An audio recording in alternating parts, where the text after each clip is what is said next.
What the hell? Oh, there we go. Happy birthday to you.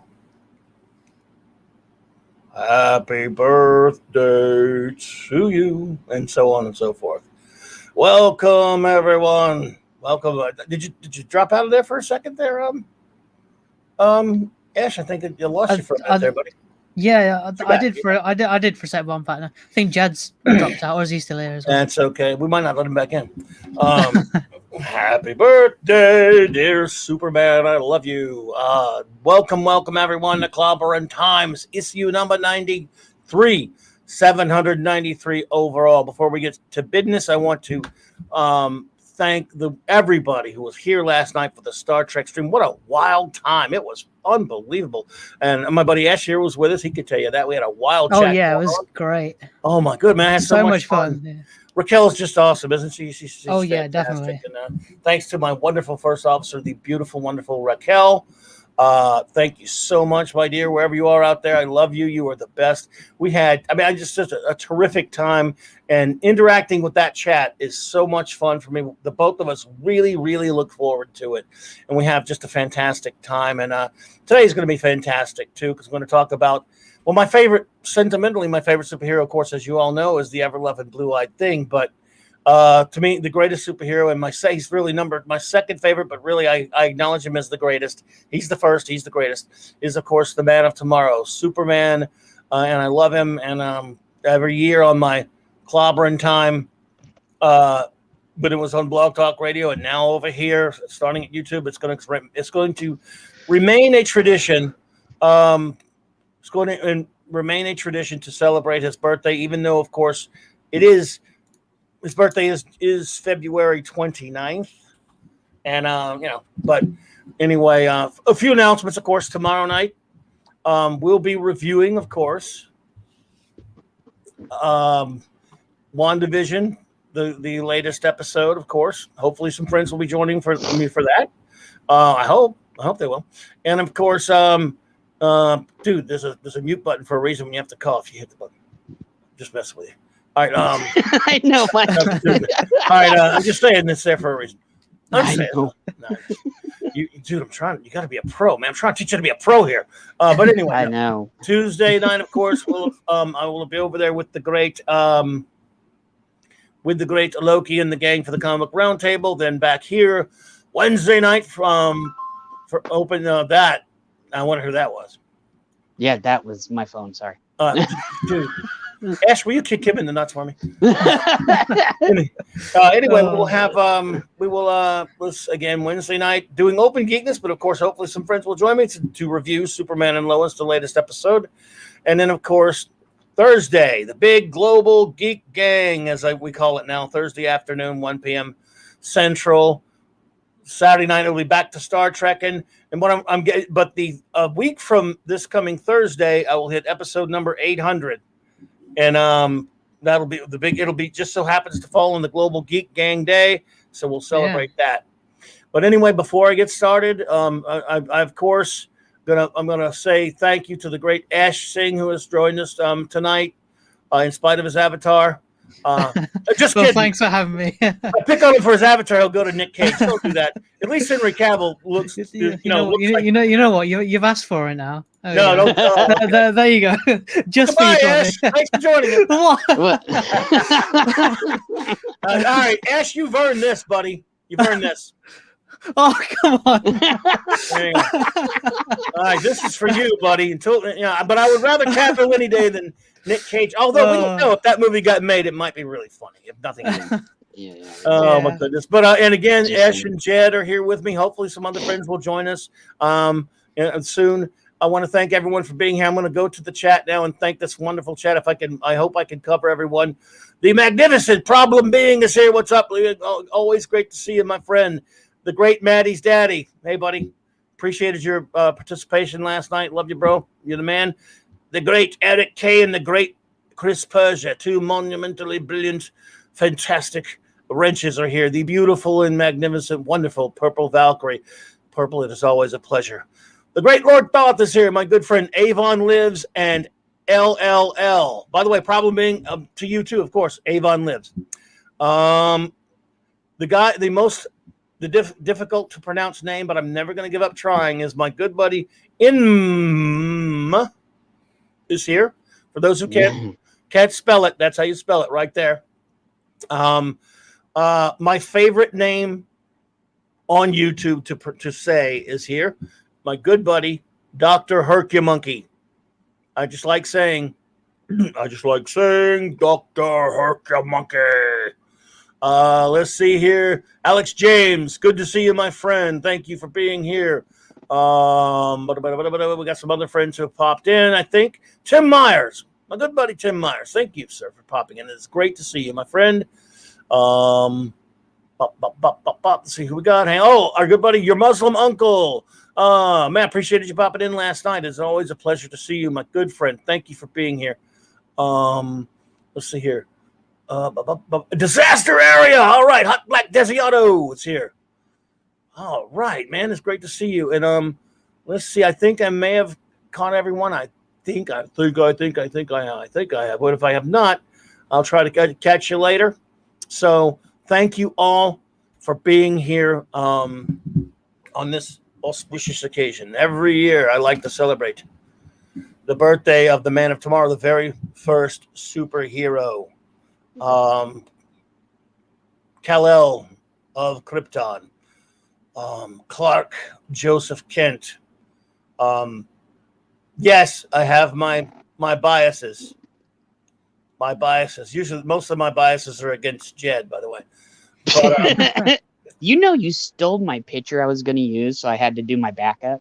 I had to go to Christopher Reeve. So yeah, I went into the future and stole your picture. By the way, everyone, announcing our great contest we're having. This is the contest, everyone. Anyone who could name where all of these images come from, and I mean the artist. Obviously, you could name the actors too, but there are only a couple of actors on there.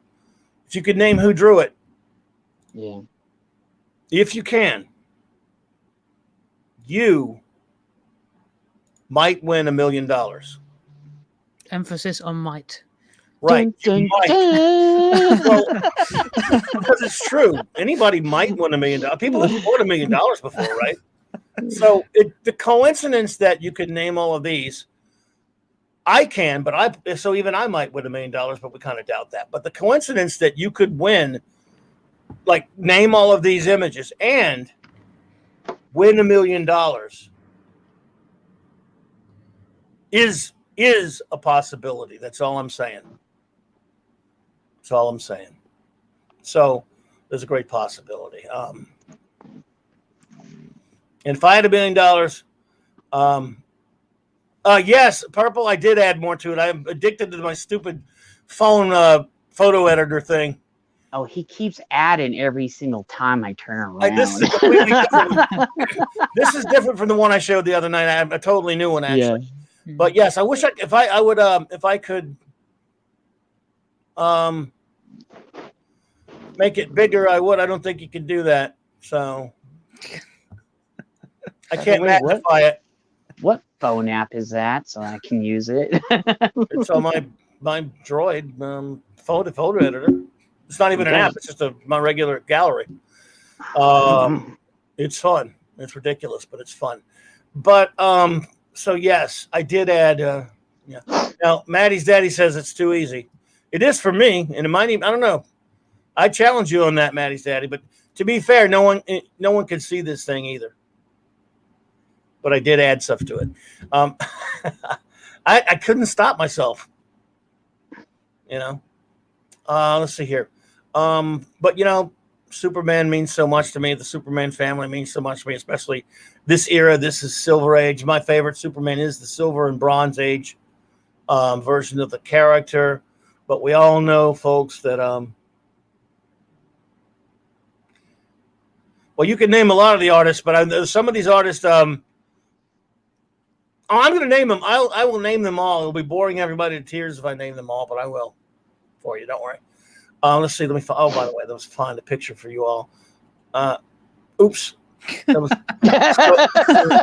total. That was a total. I didn't mean to do that. It was a total accident. Sure. I mean, Complete accident. Sorry. I'm so sorry. Everyone. This is what I was looking for right here.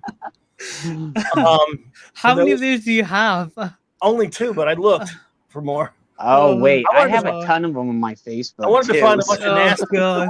I wanted to find a bunch of nasty ones, but we're not here for negative crap. Other than a joke, we're here to celebrate the positive aspects of Soups. And again, since there is a new TV show, in spite of a horrible new announcement, that I did like the first episode of Superman and Lois.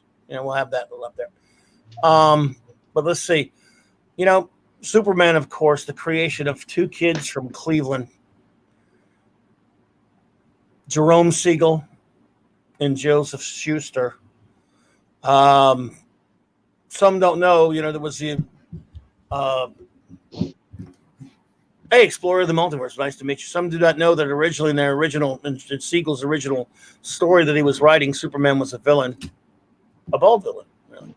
He was going to be bad. Although he had read what is that? Dude, noise, man. Come on. Be professional. Anyway, seriously, I'm just kidding. It was the bad takeout, okay?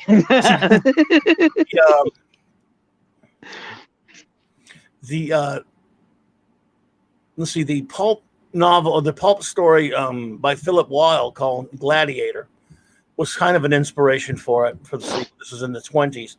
But eventually, as I said, he conceived him as a kind of a baddie for a story he was writing.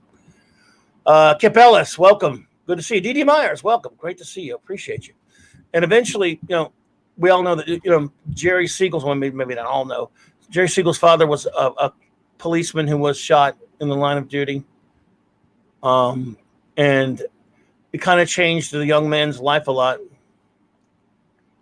And he decided to create a hero, someone with, someone who bullets bounce off of. Just kind of got into his head a little bit. And, there were pulp, not superheroes, but there were pulp extraordinary heroes. For example, that wore costumes in the sense, Lee Falk's The Phantom from Australia was a strip that predates Superman. Green Hornet, the radio show. Zorro.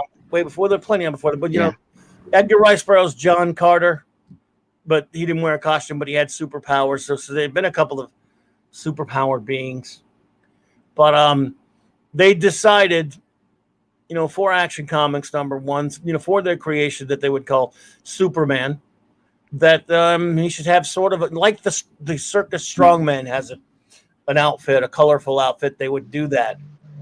I don't know if they knew. Dude, sounds, man, come on.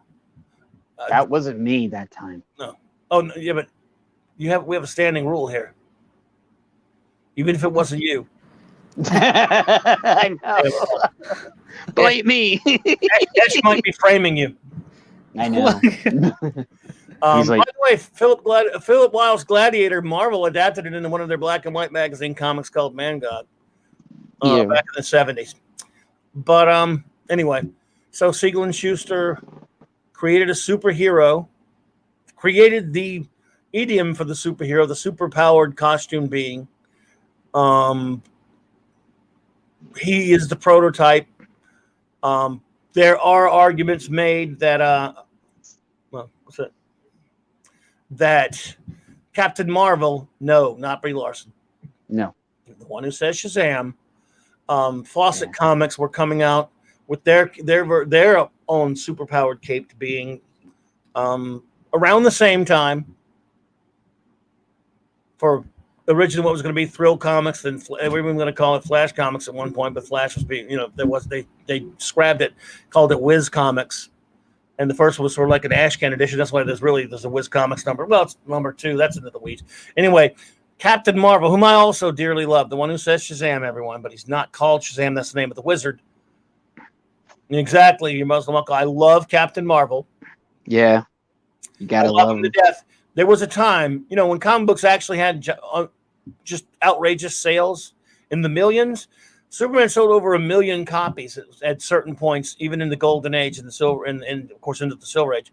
And Captain Marvel actually outsold him a couple of times. He was, and sometimes a little more popular. Then, of course, in the 50s, DC Comics, which were called national periodical publications at the time, pretty much destroyed Fawcett Comics with a lawsuit. The claim, and it was not true. They did not rip off Superman with him. They had their, C.C. Beck and Bill Parker came up with their own character independently. There are differences. He's not really copied from Superman, but there's an idea pool, and out there now. Superman is far more enduring, and I love him more. I love Captain Marvel; it's one of my favorites. But Superman is more enduring, and he, sometimes one sticks and one doesn't. Now, Cap did stick for a long time, and would have. Who knows what would happen with this? What would have happened with Captain Marvel if the Fawcett lawsuit didn't happen in the early 50s and he was missing for right at 20 years from comic books? Because there's that big going back and forth. Who knows what would have happened? Yeah. You don't know. We'll never know. And he, as a result, he's not as popular as he was. He has to be called Shazam for a lot of reasons we won't go into. But I do love him. But Superman, this is his day. So I don't think Siegel and Schuster could actually realize how big Superman would become in the future. Well, at the time they didn't. Yeah, they're just like, but at the time they didn't. But yeah, the mythos went on for a long time, and it developed, and it changed. Like anything else, when it changes hands, things change, characters change. My favorite Superman artists, my definitive Superman artists for the character, are these guys here. Joe Shuster, the creator. Wayne Boring did him for many years in the 50s. Kurt Swan is my ideal. He's the epitome of the Superman artist, the one I love the most. But I love Neil Adams, who did not really do many interiors with the character, but did so many covers and even ads, products, things like that. The great Jose Luis Garcia Lopez, another one of the definitive artists who didn't do a lot of interiors. The ones he did were nice, but he mostly, again, it was ads. He drew the DC style book. Love his work. The great Gil Kane did the book for a little while into the Bronze Age before the character was revamped and revised by he who shall not be named today on Superman's birthday.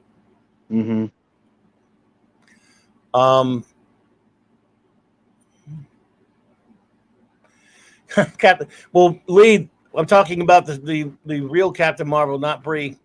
Yeah. And as much as I love Marvel's Captain Marvel, it's not the same. Oh, hey, Ash.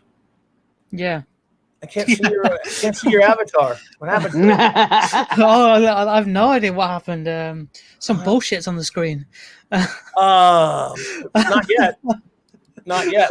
But I can make some. I can put some on there. Watch. Come on, let's go. There you go. Now it is. Oh, there we are. Oh man, we love you. Don't worry about that. But yes, and so the character would grow and would, man, I remember when this came out, Action Comics number 500. So just a little memory lane stuff down there. Let's see. Hell yeah. Proper Shazam indeed. Oh man. But let's see here. Where I'm at. Okay. No, we're just kidding, Ash. There you go. I like Henry, everyone. I'm just messing with that there. I just don't like. It's just friendly banter. Yes, of course. I had to change my avatar too because that's one of my favorites too. The first Superman reboot, folks, 1971. You think he wasn't rebooted in the comics before Byrne did it? He was. Yeah, I know. It was. Kryptonite Nevermore.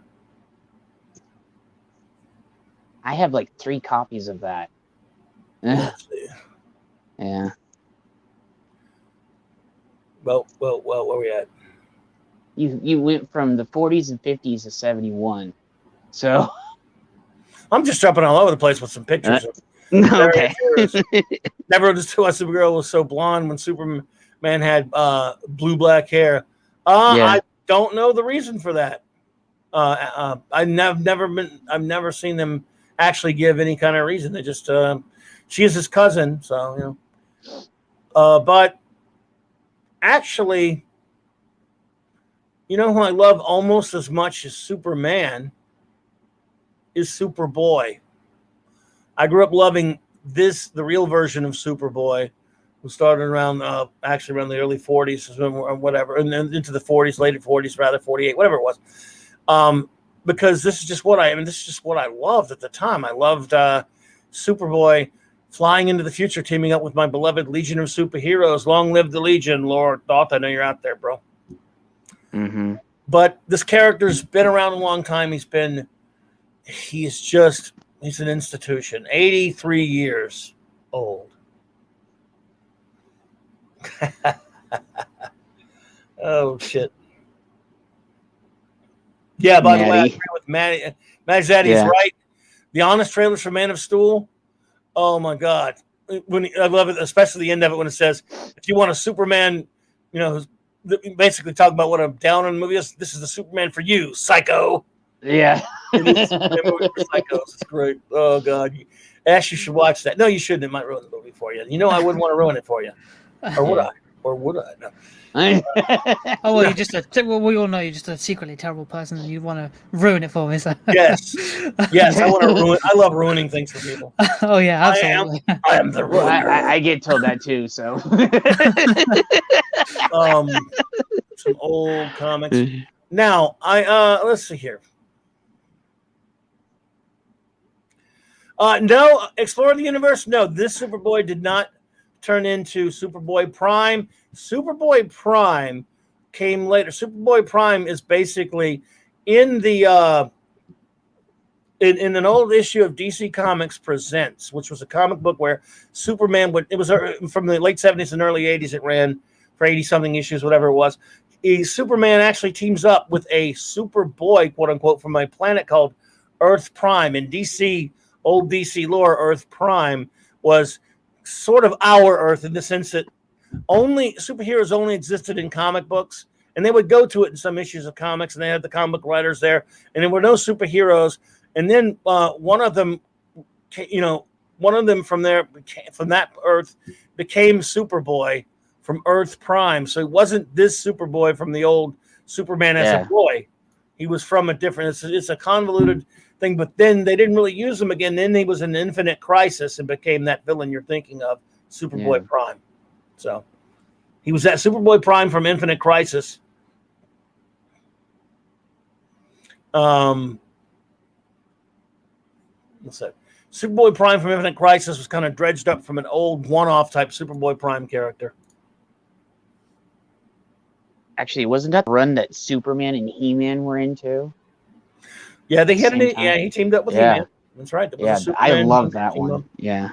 It was similar to the Batman, the Brave and the Bold comic book, where where Superman would team up with a different hero every week. Yeah, I love DC Comics Presents. Yeah, he teamed up with Adam Strange, He-Man, like just really weird ones too. Well, everybody. Everybody. And of course, again, Superman. There's a lot of versions. I don't know. Again, I know Maddie doesn't like Alex Ross, but here's the Superman from. Did anyone read Kingdom Come? I got signed. No, I tell you what, they should do an animated, faithful animated adaptation of this. A movie, no. An animated film, yes. I've been waiting for them to do that. Like that's like just making money in the bank right there. Like I don't know. DC doesn't we don't want to do it. They don't want to do it. No, they don't. It's like DC's allergic to money. Like, hey, we got all this great stuff out here with the JSA, Superman, the Legion, and Kingdom Come, and no, we're not going to touch that. No, it's okay. They don't care. No, they don't. Starlong Magazine. Oh, my goodness. Good times. I saw this movie in 1978 18 times at the theater. Yeah.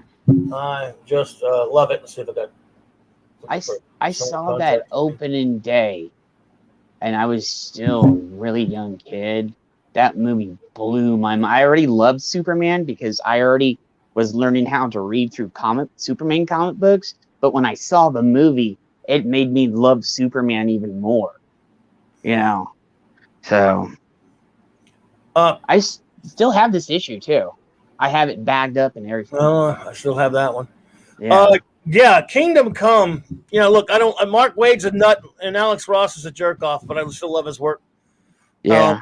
This is, although I had some serious issues with issue number 4 of the comic, the way it kind of ended a little bit. Then later they put a trade paperback that had a sort of an epilogue that was not in the original comic. There were 4 issues. It's still, to me, it's a great story and a lot of wonderful scenes in it. Superman, this is Superman true to his values, except also very flawed. He refuses to kill the Joker after the Joker kills 90 some odd people in the Daily Planet, including Lois Lane. Yeah. And he still refuses to kill him, and along comes Magog, a more brutal, more savage 90s type villain, and murders the Joker right in front of him. And Superman quits for 10 some odd years, and it's about the world overrun with superpowered jackasses. Just because they're superpowered with weird costumes doesn't make them superheroes. And one of the things that just really, finally, they get in a fight with the Parasite in Kansas, and Parasite, they're just kind of torturing him and really being the brutal version of the Justice League. One of them, in lashing out to defend himself, the Parasite slices Captain Atom open, and it nukes like half of Kansas and destroys it. And when Superman sees this, he comes out of retirement, and as you can see, he changes his S for Kansas, black for Kansas, and decides it's time to get to start reining these superpowered punks in. Let's start behaving. There's a wonderful scene in it. I wish I'd have found I forgot to get the panels from it, where he goes into this bar where all these superpowered jerks hang out and stuff, and he busted in, and they quiet down quick when they see him with him. Yeah, it's so funny because he walks in and then everybody just shuts up. They're scared. It's Superman. And he talks about what a bunch of degenerate jackasses they are, and tells them heroes act in a certain way. This isn't it. He's gathering, a lot of his old compadres up together, while Batman is disagreeing with him, and he's getting a different group together. But Superman tells him basically, this is it. This is going to stop. You're destroying things. You're making a mess of it. Just because you have superpowers, you think you could do anything. Heroes act in a certain way, and you're going to do it. And I love, it's a line of, when he basically, after he gives a speech, he looks at him and says, "Be heroes." Yeah. You have powers. Be heroes. I love the message of it. It's incredible.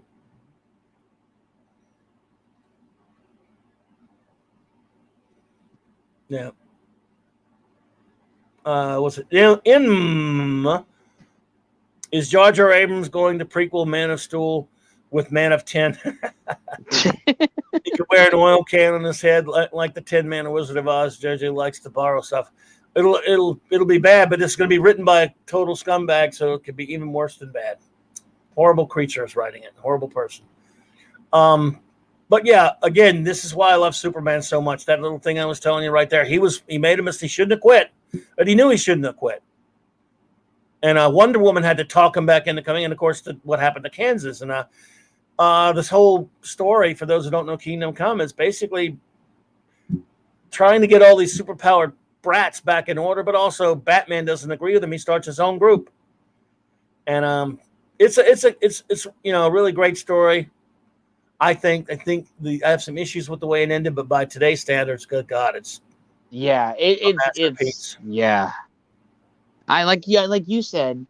Well, there's some issues. I did like when Captain Marvel and him squared off though too. I was just like, I actually had some issues with that, the way they handled it.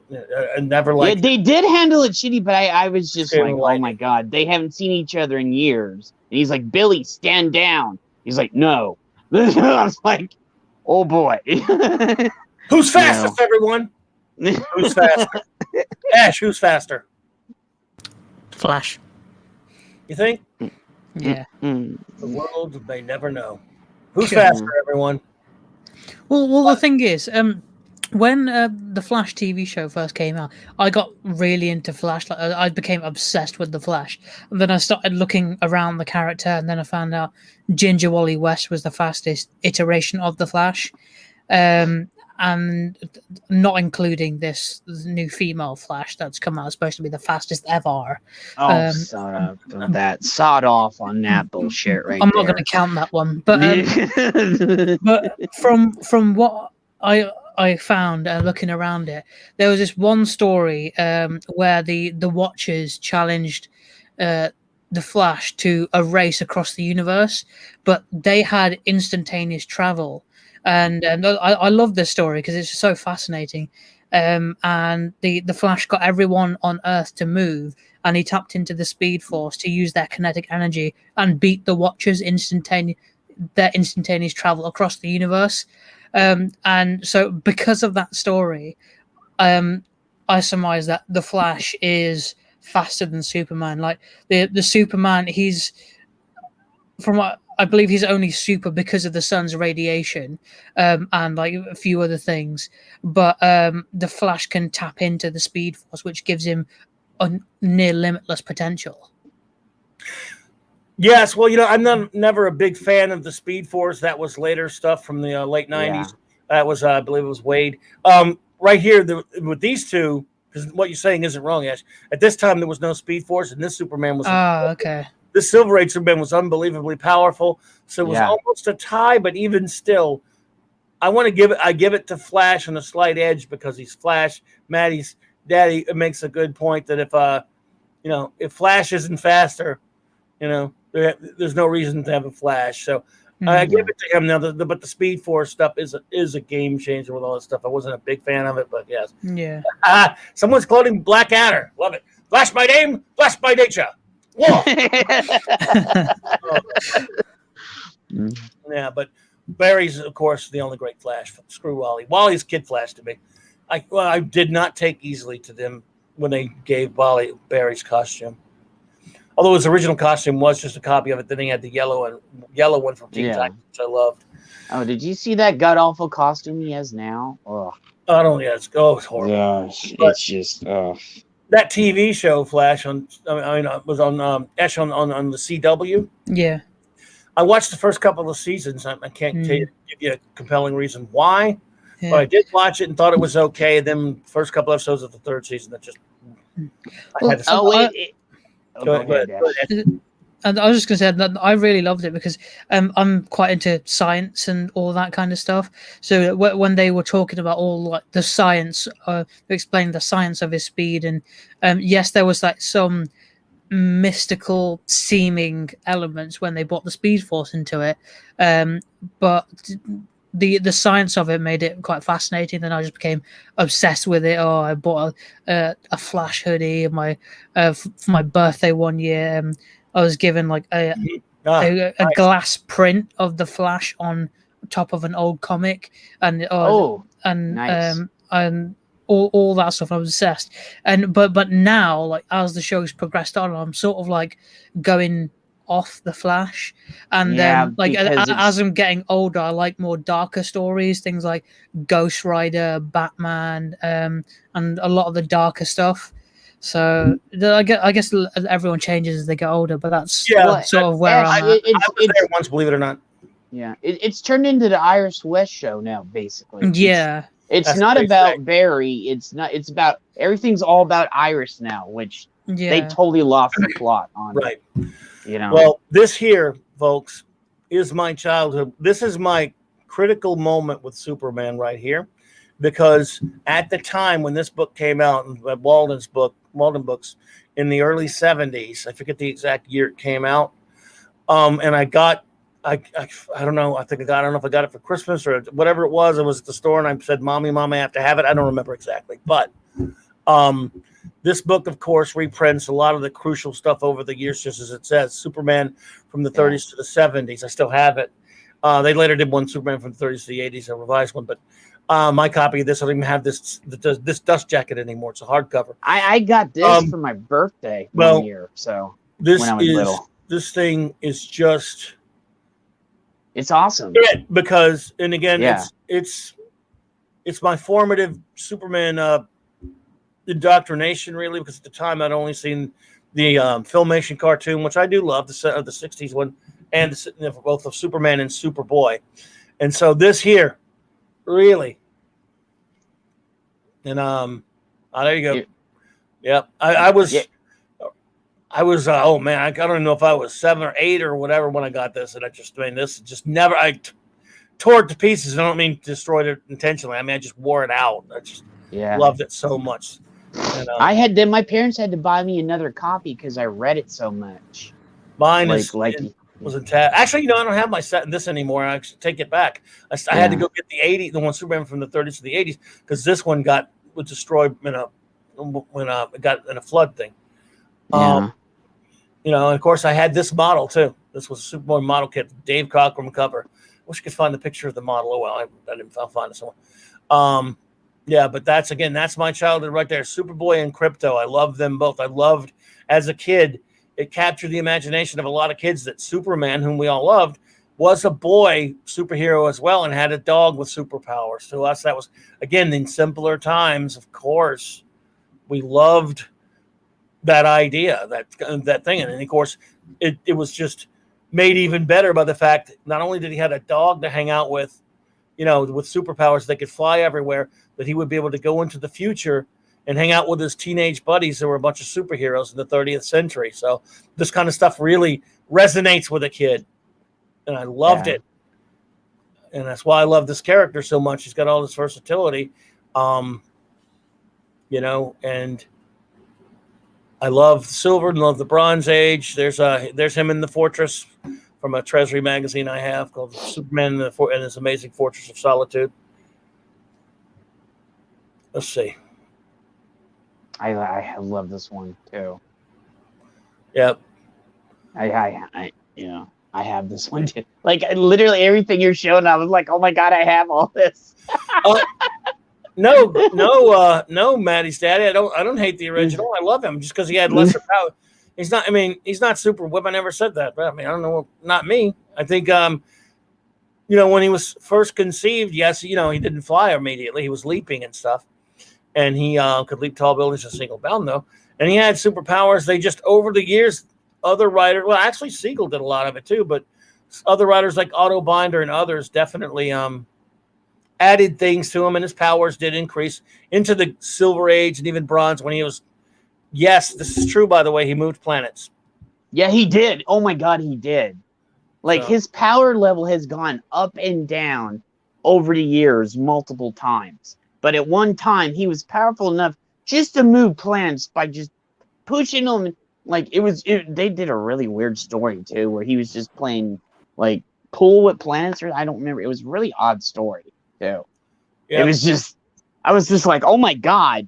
And then they go, well, Superman's too powerful now. Then they depowered him so bad that he went down almost to the lower levels, and then they repowered him again. He's gone up and down multiple times. Well, that's, again, some writers, and I don't entirely disagree with this. Someone say if he's too powerful, you can't write him. Alan Moore spelled that by writing some great stories. Cary Bates kind of did some good ones, but it is true you can't go too far. Sometimes you got to have you got to get a handle on it a little bit. Sometimes, or you just write good weaknesses for him. Well, that reboot in '86 when it was the Man of Steel, when they were like trying to level him out again. Like, not too powerful, not too weak. And I was just like, I didn't like it myself. I bought it because it was Superman, but I was like, why'd they do that? In my opinion, it really wasn't. For me, it really wasn't Superman, though. And, it just... that's the Byrne reboot. I'm in the minority there. Most people liked it. And my hatred for it is kind of tamped down a little bit now by comparison to all the horrible stuff that's happened to him. Yeah. It's like... Hey, it's a little bit comforting that they didn't do that back then, but it's like still they really did mess up a lot of stuff, and I was like, why did you do this? I was like, no. And now we go back and look at it. It was like, wow, this isn't as bad is the Pooh 52 or Flashpoint or any of this other crap that's been going on. You're like, okay, yeah. So, Well, time does that. Now, yeah.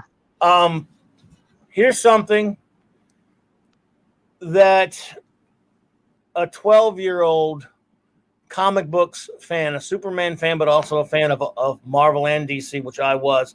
Yep, I'm one of those people. You've probably all heard this. And Ash, you may have even heard people say this before. What are you into? What do you like better, Marvel or DC? That's a common, question that you hear from people sometimes.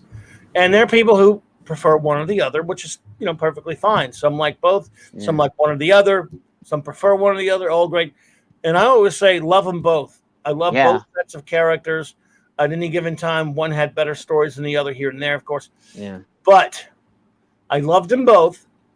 I grew up loving Superman, grew up loving Spider-Man. And when you're a 12-year-old and you see this ad for this when this comes out, holy shit.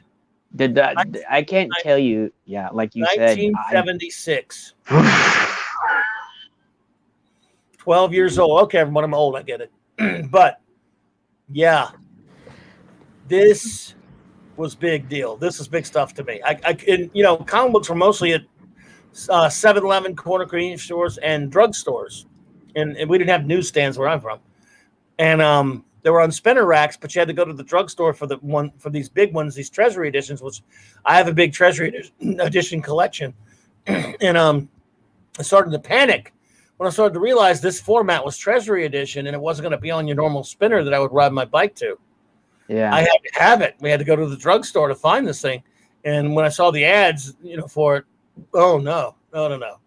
This is mine. This has got to be mine. And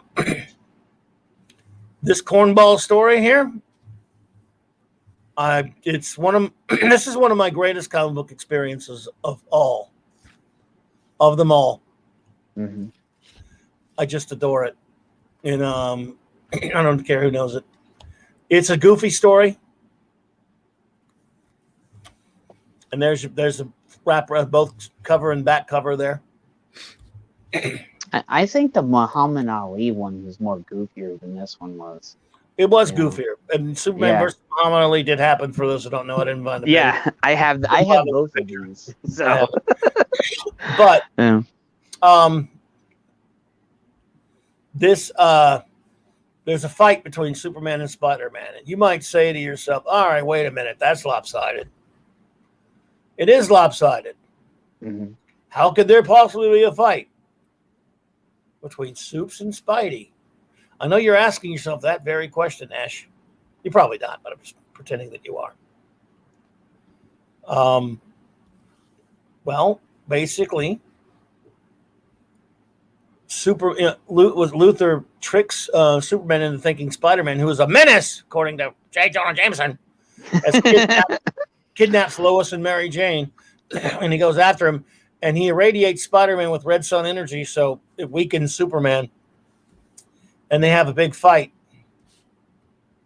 And Supes is able to, Spidey is able to duke it out with Supes. He's able to knock Supes down. He's able to knock him around a little bit. Because you got to, let's face it, you got to have an excuse for Spidey to be able to go toe to toe with Superman, right? I mean, it's got to be something. Spidey's pretty powerful. Yeah. They've been a little too powerful in some cases, but we're talking Superman here. So I was vamping to try to find the damn picture that I keep losing. Do you know, Mike, I have this poster framed, the one with the yellow with their back to back. I have that framed up on my wall. So somebody was lucky enough from one of my birthdays one year, they gave me a framed picture of this poster, and I have it up. So. Yep. Look at that. Yeah. Superman getting his ass handed to him by Spider-Man. That can't be, right? I mean, as a kid, I'm just, of course, I knew why, because I was a kid. I was reading the damn comic, but then it wears off. And Spider-Man decides to start punching him again, and then it's not so successful. Then one of my favorite stupid ass scenes in all of comics. Yeah, I love It's coming up. It's coming up. My grandmother was like, "Why are you laughing so hard?" Because they got it for me, and I was just, "You got to see this scene."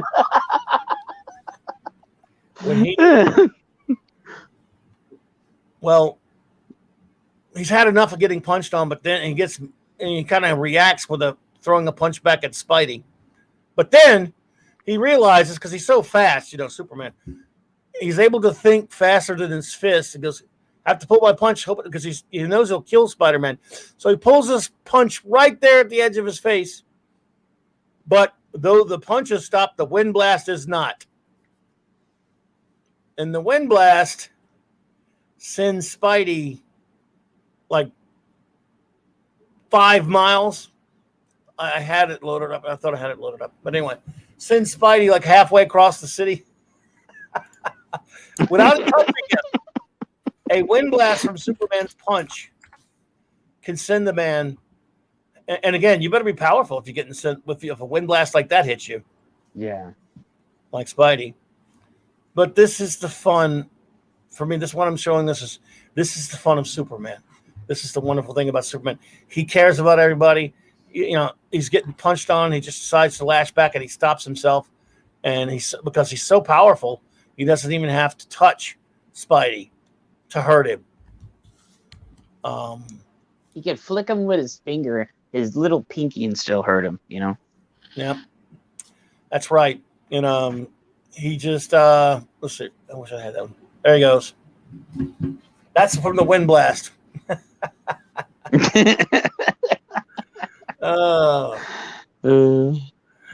Vigilante Williamson, welcome, my friend. Great to see you, sir. They did a second Superman Spider-Man team up later. See, they took turns. DC was under control, with editor Carmen Infantino. DC controlled the first team up. And it was more colorful. I liked the art better. It was a lot of fun. And then then Marvel got the second one a few years later, and I was still excited. I couldn't wait. Love that Larkin cover. They team up again. Hey, it was great to see you, Vigilante. Welcome, Williamson. And this was a pretty good story. This was actually more down, kind of sensible story. Wonder Woman appears in it. Actually, you got Dr. Doom and the Parasite. But one of my favorite moments in this one was Superman. If you're still there, Purple, this one's dedicated to you. Because my wonderful friend Purple Valkyrie is a big fan of Dr. Doom, as I am. Doom's awesome. This is Superman confronting Dr. Doom. One of my favorite artists, John Buscema. On Latvian soil, of course, the Latvian embassy. Hail to the great Stone Loki. What's up, bro? Thanks for joining. Time. Oh, buddy. Loki, what's up, brother? How are you doing? How are you doing? Happy birthday, brother. Happy birthday, man. Happy birthday to Superman, anyway. Yeah. Yeah. Even though it's the 29th is his birthday. So. Oh, shit. Yep. I wish it's not my birthday, though. You knew that, right? You knew it was Superman's. Yeah. But I love this scene here because, it's Dr. Doom and Superman at the Latvian embassy. And what's to stop peeling away that tin suit? I'm standing on Latvian soil. Here I am, the law alien. Alien. I love it. He just calls him alien. Yeah. He's not sworn to uphold the laws of men, and of course Superman is. This is really good. This is the second one. But yeah, no, not doing anything important there. Loke, just talking about some great Superman, different various things about Superman. But since we have you here, what was your first exposure to the Man of Tomorrow? Oh man, I couldn't even tell you. I know that when I was like really, really little, like, first couple of years little, I was running around the house naked wearing a cape saying Superman. Dude, that's awesome, Loki. I did that too, so I can relate. Yes, indeed. That's It's tough to It's always tough to remember. Like every time somebody will tell me something like, "Hey, look, this was the first comic book I bought." I go, "Wow, you remember the first comic?" I can't remember. Or the first this. Now I remember. I can't admit. I don't know. Some stuff is fuzzier than others. I guess it's tougher to remember. So yeah. But with a lot of people, like it was the Reeves films for Vigilante Williamson. For a lot of people, it was movies. For me, it was like I was saying earlier. It was the Filmation cartoons from the '60s, the Lou Scheimer. Yeah, that may be it. I remember one of the first things I remember is that one where it's him versus the robots, the giant robots. Yeah, that's the Fleischer. Yeah, those are the Fleischer cartoons. Yeah, those are awesome. I love those cartoons. Oh God,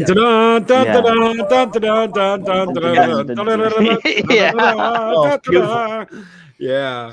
Fleischer cartoons, they can't even meet that quality that they did back then, even today.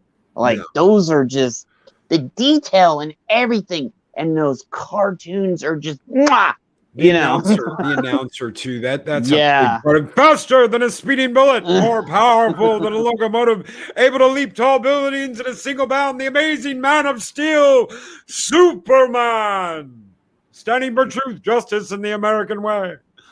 Yeah. Yep. Spies as mild-mannered reporter Clark Kent. Yes. Yeah. Oh God.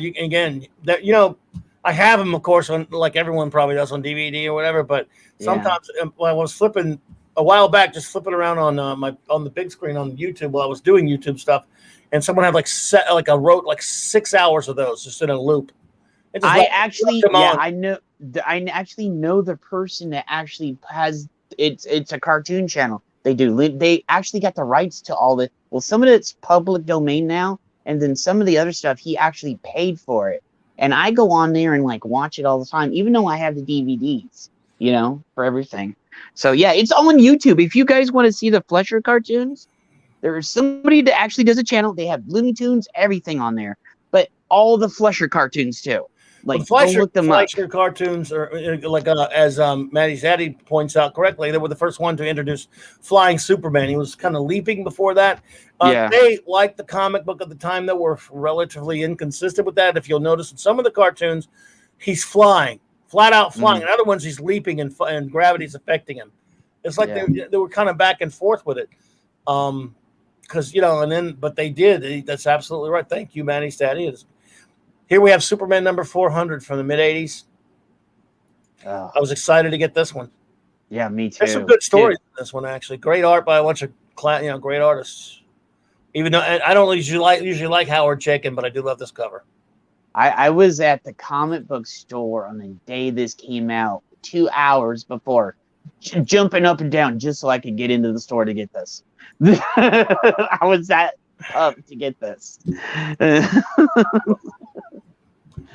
Loki, I tell you what, man, it's there you go. We got them all covered there. Nice. Yeah, I just saw Loki put Christopher up there. That's awesome, brother. And it's nice to meet you too, Loki. I've always wanted to meet you, man. So it's good to meet you too. How are you doing? You're awesome. Yeah, you're awesome, brother. I gotta tell you that. Well, thank you. So thank you. I just do a morning show. That's all I do. It's not like I don't know if you see me. I come in there sometimes in the morning. You do the night shows. Wake up. Yeah. So, yes. What's your name? Because he's got you covered up, so I can't even see who you are. Oh, I changed it. It used to be. Oh, I still am. Oh, Jed, I know who you are. Yeah. Yeah. Dude, I know so you do know. I pop in there every now and then, man. So. Yeah. Heck yeah, brother. A man named Jed. I'm gonna come over there and make him really dead. Oh, sorry. Yeah. Well, I changed on. I came up with a new. I'm trying to revamp the channel and stuff right now. So I came up with a whole brand new name because I was like, oh, it's just my name, so But yeah, I'm slowly starting doing stuff too. So. Yeah. But yeah, let's get back to Superman. I love when Chris Reeves tells Lois, "I'm here to fight for truth, justice, and the American way." She just Yeah. You could end up fighting every elected official in this country. Yeah, I sure. know, right? You don't really mean that, Lois. Oh, this is utterly ridiculous, Lois. I never lie. I love it. Oh God, I love that. I'm probably I've watched it a million times. I might watch it again later today. Yeah. But yeah, so no, but Loki was doing nothing, just clomping all over back and forth in time of memory lane. The great Julius Schwartz, who gave us so much of Superman's lore. Hell, he not only gave us that before he took over as editor of DC Comics. Little known, he was Ray Bradbury, Alfred Bester, and many others. A literary agent. We got Ray Bradbury because of this guy. I mean, this guy. Yeah. And of course, he edited Superman, and they surprised him with this Superman issue. Yeah. His staff, he's the editor of the comic, but they surprised him when put it out. And when asked later about it, he said it needed an editor. I was lucky enough to meet Julie a couple times. Great dude. I always wanted to meet him, but I never. There's 2 conventions where he was going to be there, but he got sick both times, and then I was like, oh, and so he couldn't come. And so I never got to meet him, but I always wanted to meet him. So I never did. Jesus is my King 68. Hey, brother, good to see you. So I appreciate you being there last night. What a blast that was last night again, man. It's just so much fun. Yeah, Otisburg. Otisburg. Oh, Benny Place. Otisburg. What channel has those cartoons? Do you know the channel, Jetty? Yeah, I gotta go look it up, but I have it saved. I can get it. I'll promote him, dude. Yeah, I mean it's pretty cool. Like I say, he's got them like 8 hours of them or something, not that much. Oh, he's got the old school Looney Tunes that nobody all the politically correct people get pissy about. He's got all the Superman. He's got Betty Boop. He's got so much on his channel. So. Let me find it here for a second, and I'll give you guys a link. But see these old Filmation cartoons, Superboy and Superman. Remember those, Loki, from the 60s? Oh yeah, heck yeah, Clobberin. I've got to jump off. I've got a Discord meeting I have to go to. But dude, I wanted to come in and say happy birthday and hang out for a minute. We appreciate you, dude. Hell yeah. Hey, Loki, I want to hit you up, dude, and talk about a few things. Yeah, hit me up on Twitter. It's or you can email me if you don't have Twitter. Okay, man. Thanks, all right. Take it easy, guys. Have a good time, brother. You Later, too, buddy. Later. Jim Steranko doing Superman. Enough said. Of course, he only did this thing. Yeah. I love that cartoon. Yeah. So, well, this was a big spread in Superman number 400. Yeah. Crypto indeed, buddy. Crypto indeed. Now let's let's look at a few of my toys. Let's look at some Superman merchandise, shall we? You didn't show them all the way off on Facebook, did you? Or did you save some? No, I had to put them there so I can. Dude, let me handle this. I'm just no, none of these people are on Facebook. Okay. Oh, wait. Just for you, Lord God. Yes. Did any of you guys read the Amalgamage of comics? Yeah, I have them all. Yeah. So, but when you were talking about like the crossover of Marvel and DC with the Superman versus Spider-Man, I just got a graphic novel I found in my cupboard like from years back, and like it's the first one where it's like a fusion of Captain America and Superman and Batman and Wolverine and Wonder Woman and Storm, and it's a pretty interesting read.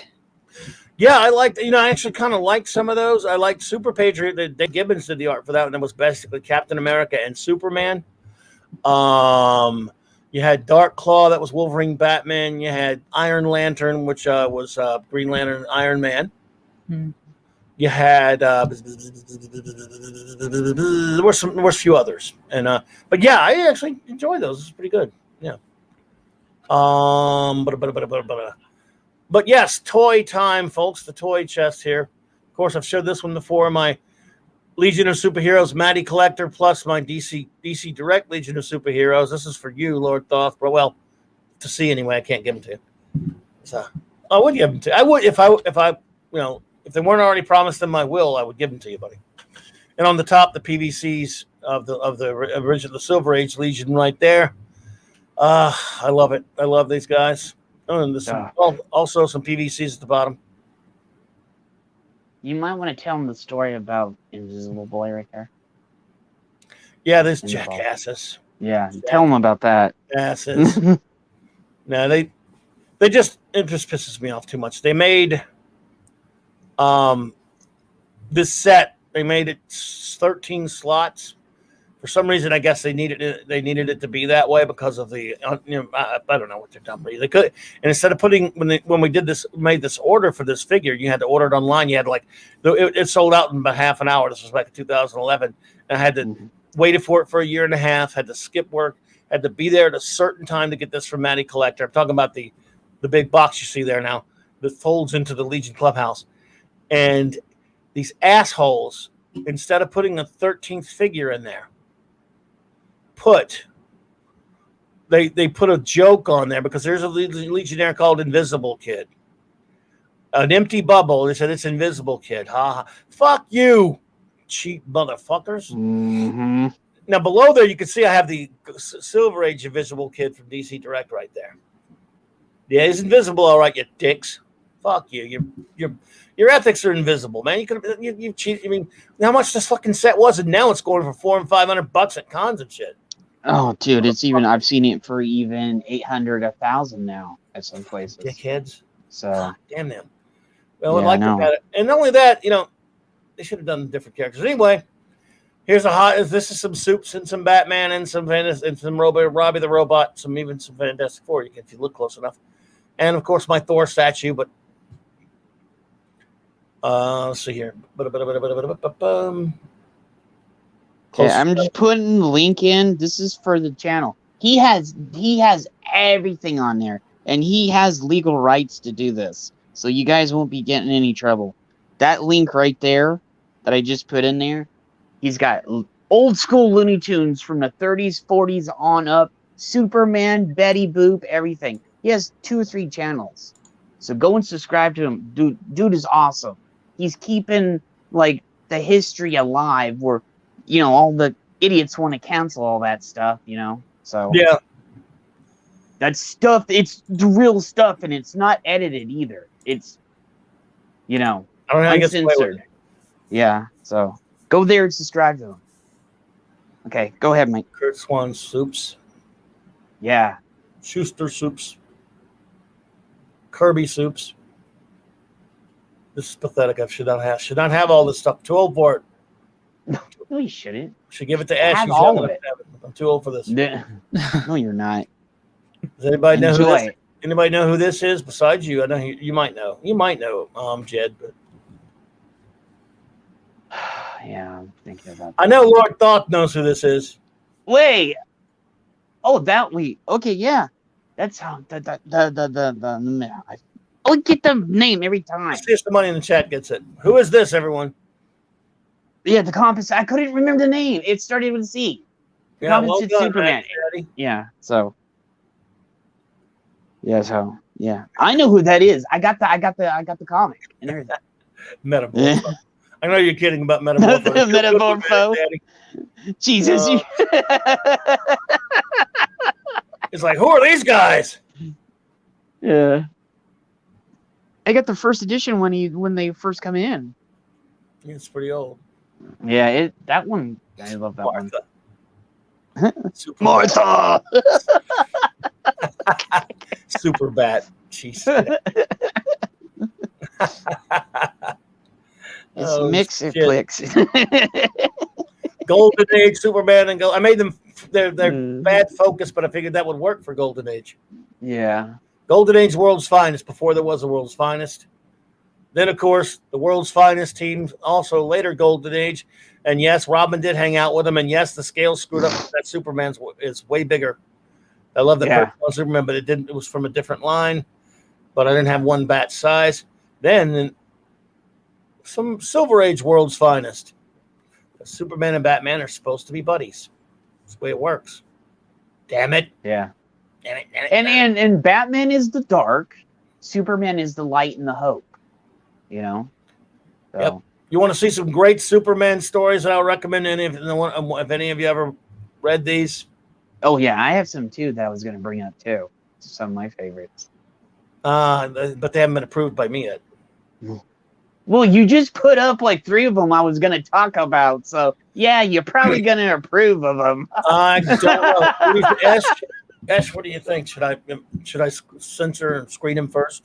Yes. Yes. You just put up 3 I was going to do, Mike. The one in the middle is like one of my all-time favorites. Well, if you want an excellent Superman story, there's always Man of Steel. It's pinnacle of Superman right there. I'm sorry, what did you say? Yeah, I know. We don't hear you properly. Were you babbling? Don't mind me. I'm just preaching some great Superman work. Like you know it is. I've not heard of that. Yeah. Yeah. It's Man of Steel. It's a pretty well done movie. It's pretty good. What movie? Vigilante. I never heard of that. Vigilante. By the way, if I might leave those to you in my will, my friend. See, I fundamentally disagree with not what's on the screen. I totally agree with that, but I disagree with my good friend Matt. I love Dave Gibbons. I love Dave Gibbons. That is Dave Gibbons' best book he ever did, in my opinion. And Watchmen for me, but yeah, Gibbons. Yeah, terrific work. So there's a story of a lovely lady. No, don't do it. Don't. Alan Moore, who is a nut, wrote some great Superman stories. One of the greatest. Yeah, he did. Was called my favorite Superman story of all time. Well, just can't agree with you on that, Steve. My favorite Superman story of all time is actually this one. Whatever happened to the Man of Tomorrow? I'm going to get to from the Man Who Has Everything. Ash, again, I don't know if you've been reading West Coast Avengers, right? So you've been reading some stuff, man. Yes. We got to slowly get him on a drip because he's going to have, like, we were talking about this yesterday on my show. He has, like, 40 to 60 years of just pop culture, movies, books, comics, everything to go through. So we're slowly drip feeding him. So Vigilante, I actually respectfully disagree. I hated the way they adapted For the Man Who Has Everything on JLU, but I love that show.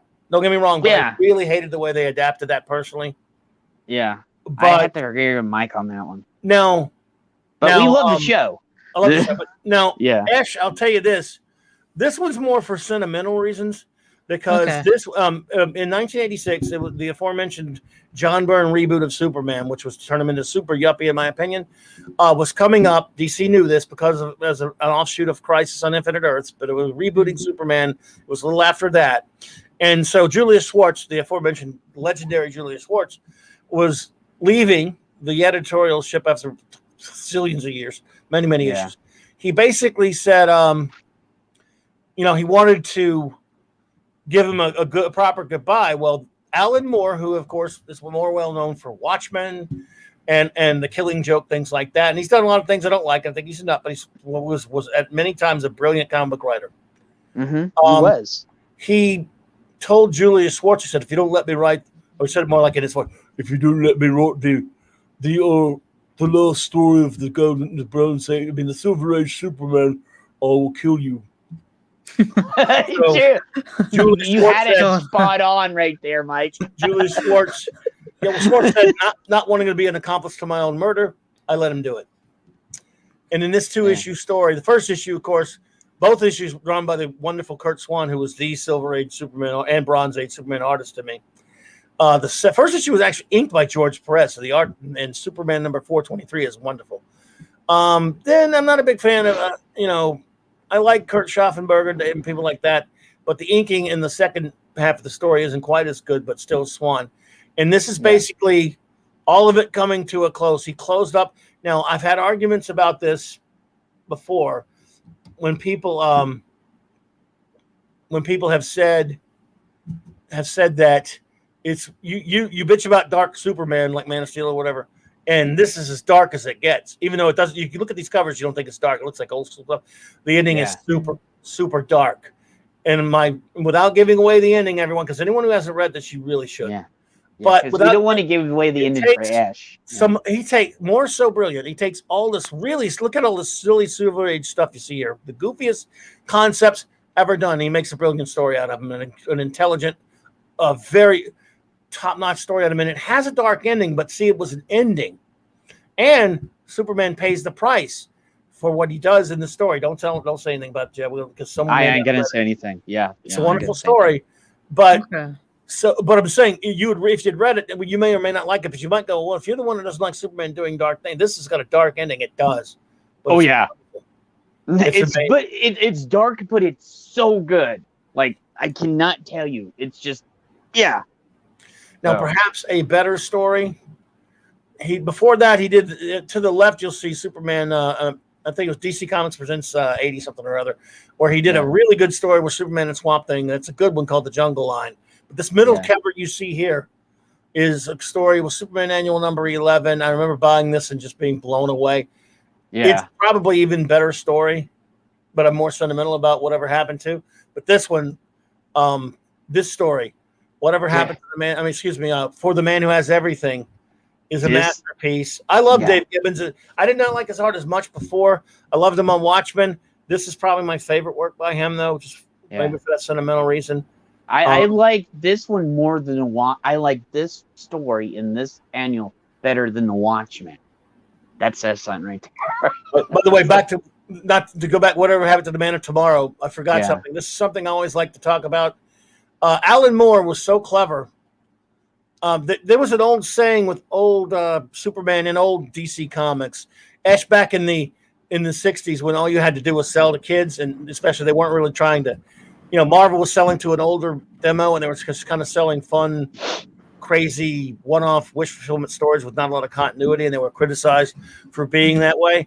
They had this saying every time there was a famous editor called Mort Weisinger, who basically had no respect for continuity. He just said, screw it, in every issue, something nuts was going on the cover.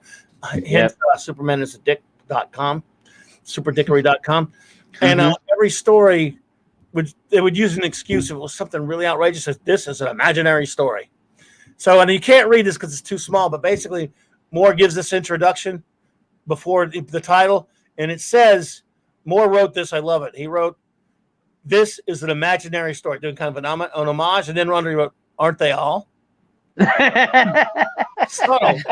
But if you read because people would get super pissed if this was in the continue. So they literally had to do imaginary story on the covers and all that stuff. Back then, but this was just him doing a wink to the old continuity. Yeah, this was him ribbing people right here, giving a good rib. And it was him kind of saying, because this is a guy who deconstructed. I mean, he gave us a lot of things that deconstructed and ruined comics, even though I love watching. Yeah. But this is, it was just him kind of, it was pretty clever when you read this back then. You go, wow, aren't they all? Yeah. That's true. This is an imaginary live stream. You're right, man. Because I'm going all over the damn place. Lord God. Look, Moore is completely nuts now.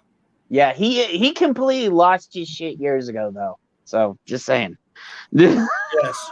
Agreed, Lord Thoth. If you ever just want to look at some insane, just comic book art, look at 60s DC covers, in particular, the Mort Weisinger era, and even with Schwartz later. But, oh my God. There's a whole site that I mentioned. I don't know if you're familiar with it, Ash. It's called Super Dickery or SupermanIsADick.com. Okay. And they take these covers of old, and they don't change them. You think they're parody. No, they're not. They On don't. the covers of these comic books, and I'll try to find it in a minute. On the covers of these comic books, you got Superman really doing them because it was a shock value thing. How do we sucker? The cover was what hooked you back then. And it's doing something. I guess Weisinger figured, and they sold a lot of comic books. What if Superman's doing something really stupid and outrageous? And the best thing is, he's doing something evil on the cover. Yeah. You want, as a kid, we go, oh, no, Superman's evil, or Superman's doing something stupid. So something terrible. Something ridiculous is happening. happening on these covers, but it's always him doing really dickish stuff sometimes. Looking back at today's lens, you go, wow, what a dickweed. And it's a site that about many, many years ago it came out. Hey, Mike, I can't remember. Was this the 80s or the 70s where Superman was behind the boy and he was crying? I have that cover. And the kid was crying and Superman had that dickish and he said something dickish. It was a later... Huh? 70s. Yeah, I remember that cover because I have like 2 copies of it because somebody gave them to me because they knew I liked Superman. But dude, you actually had the kid had tears coming down his face and stuff, and Superman's in the back with this dickish you got, and then when the story goes in, it was like shock value and shit, you know? There's even one where like Superman's actually spanking the crap out of a kid on the cover. Like, and a bunch of other stuff. It scene where Superman finds out what's been done to him, and for the man who has everything right here. This is wonderful Gibbons art. I love it. Yeah. When Robin tells him who it was, he's a big yellow guy. He's through there hurting Wonder Woman. Whatever. He goes, when he Mongol, this yell when he screams so loud, Robin gets knocked down and his ears probably bleed. Yeah. He's so pissed at what Mongol did to him. When he flies through there, you want to see Superman cutting loose on a motherfucker. Yeah. I love it. Mongol almost kills him. And then look, this is a birthday stream. Happy birthday, because this was about his birthday, this comic, so it's a pro we're talking about. Happy birthday, Kryptonian. Wait. Dude. Yeah. You can wait, can it? Okay. Well, I was going to bring up, since you said the birthday stream, wasn't it on Superman's anniversary or birthday when Wonder Woman and Superman got together too? I don't know where the relevance is there. And no, it was on the cover. On the cover of what? It was one of the birthday issues. I think it was in the 80s, 90s. So that's 80s drivel. Yeah. Anyway, I'm out of the moment, everyone. Never mind. Oh no, I was just trying to bring up a point. Get back in the moment with Man of Steel. Dude. Oh, shut up. You're right. You're right, man. Thank you for bringing me back. He brought you back there, Mike. Oh, you're welcome.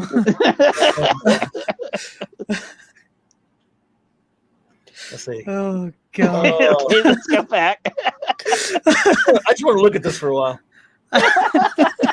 It makes me happy to look at this. I did, actually. So, this Superman being a dick right here. No, way worse ones than that. I wish I'd loaded a bunch of those. One day we'll have to do the clump down memory lane there. But anyway, I don't know where I was anymore, but it was somewhere. And it was nowhere interesting. It was just somewhere. So these are great Superman stories. There's Superman not being a dick for some reason. I don't know why. They've screwed up. That was before they started being a dickweed. Yeah. Just a second. Let me see if I can find some of these. I'll send it to you in the private chat. I won't be able to load them into the picture thing, so don't worry about it. Don't do that. Okay. I can just find just do a share thing in a minute. Okay. So there's the opening page for the man who has everything. Now on the Justice League Unlimited cartoon that I was telling you about earlier, Esh. They did adapt this story, and my buddy VW likes it. A lot of people like it because but to me, I love this comic so much. You deviate from this comic one iota, and they did deviate a lot. It just pissed me off. But if you don't have that problem, you might like the episode more. But the comic, man, dude, if you ever get a chance to read this, Superman Annual number 11, there's a collection of Alan Moore's DC stuff when it was great, and that's in there. It's in there, dude. Yeah. Another. Let's see. Where are we at?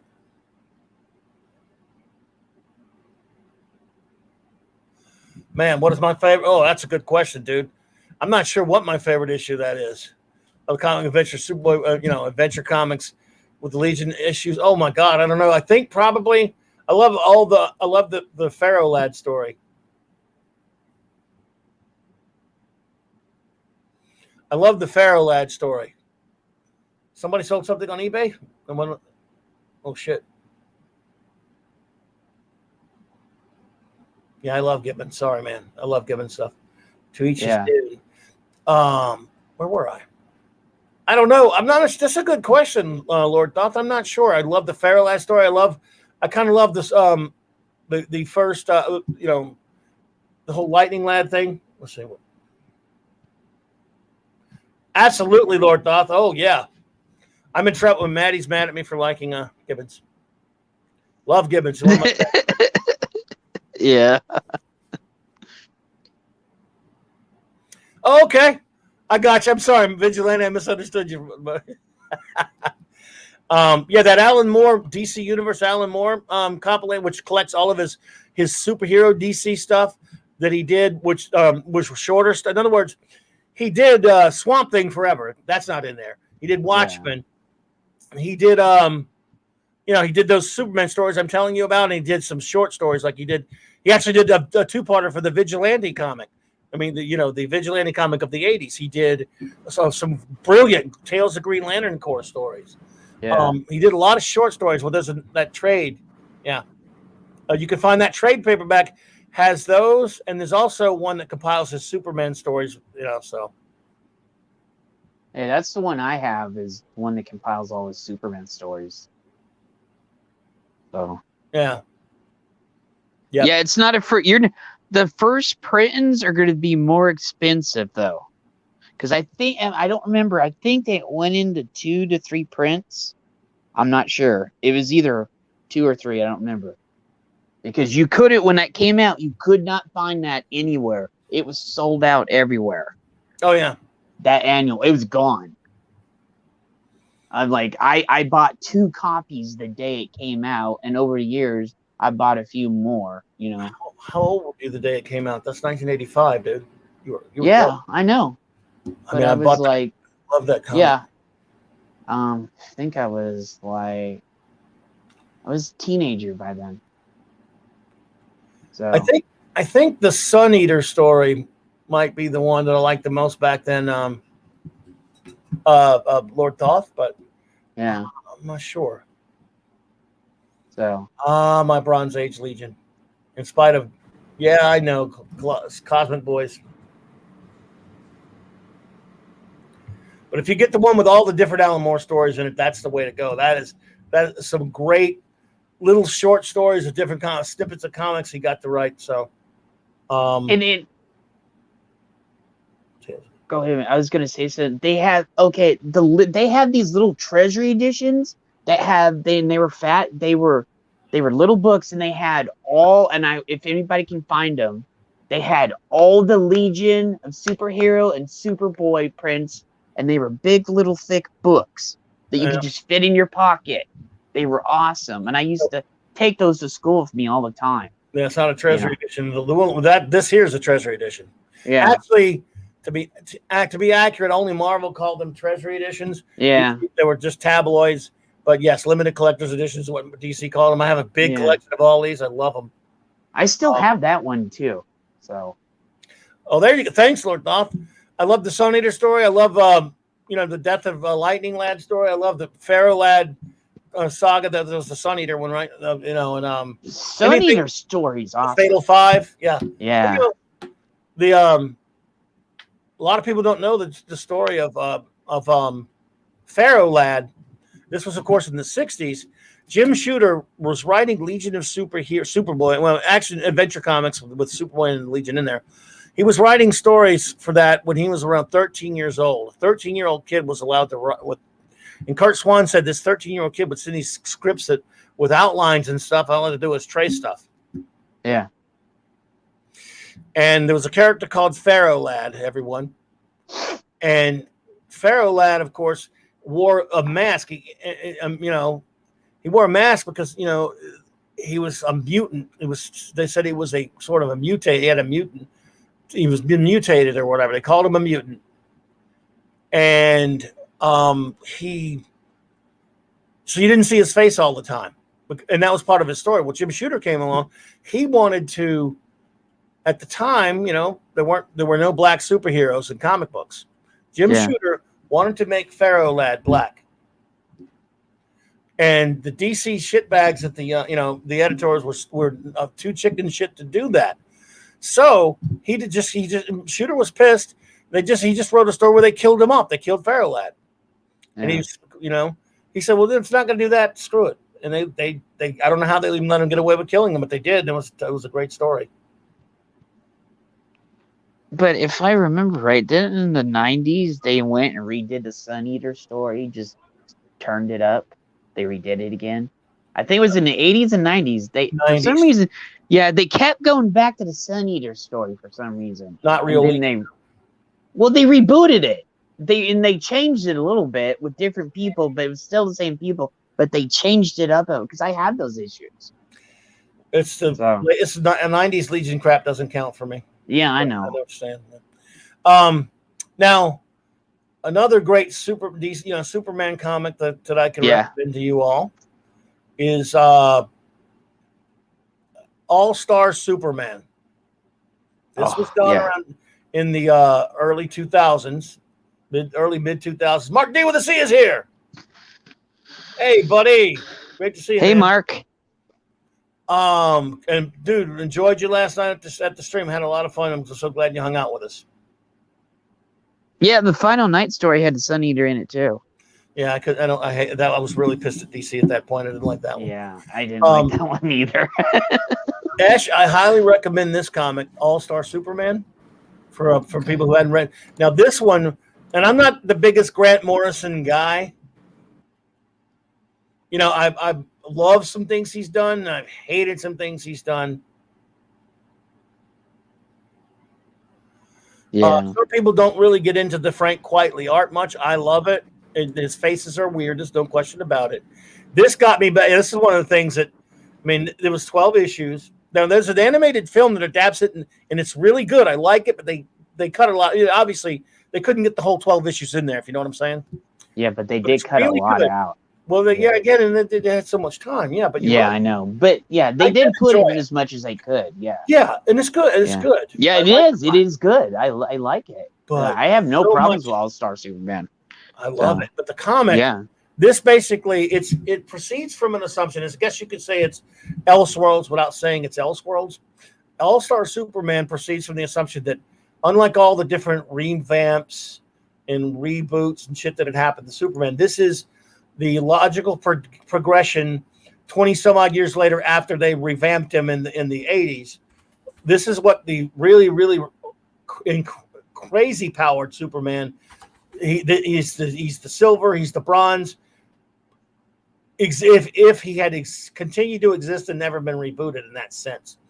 And because Morrison's a big fan of Superman. He's in this story basically, and it's of course, I'm not without giving a spoiler away. Yeah, I'm not even going to spoil or anything. If you want to read a great Superman story, in my opinion, this is a great one. Not everyone likes the Frank Quitely art. Yeah, it's not everybody's bag, but I really loved it.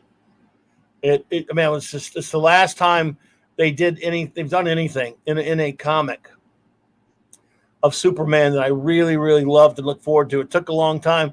Actually, Superman Secret Origins by Jeff Johns and Gary Frank. Yeah, good too, but mainly for the art.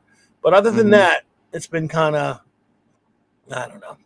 And okay, I gotta say this, Mike. There is one more that I was gonna bring up.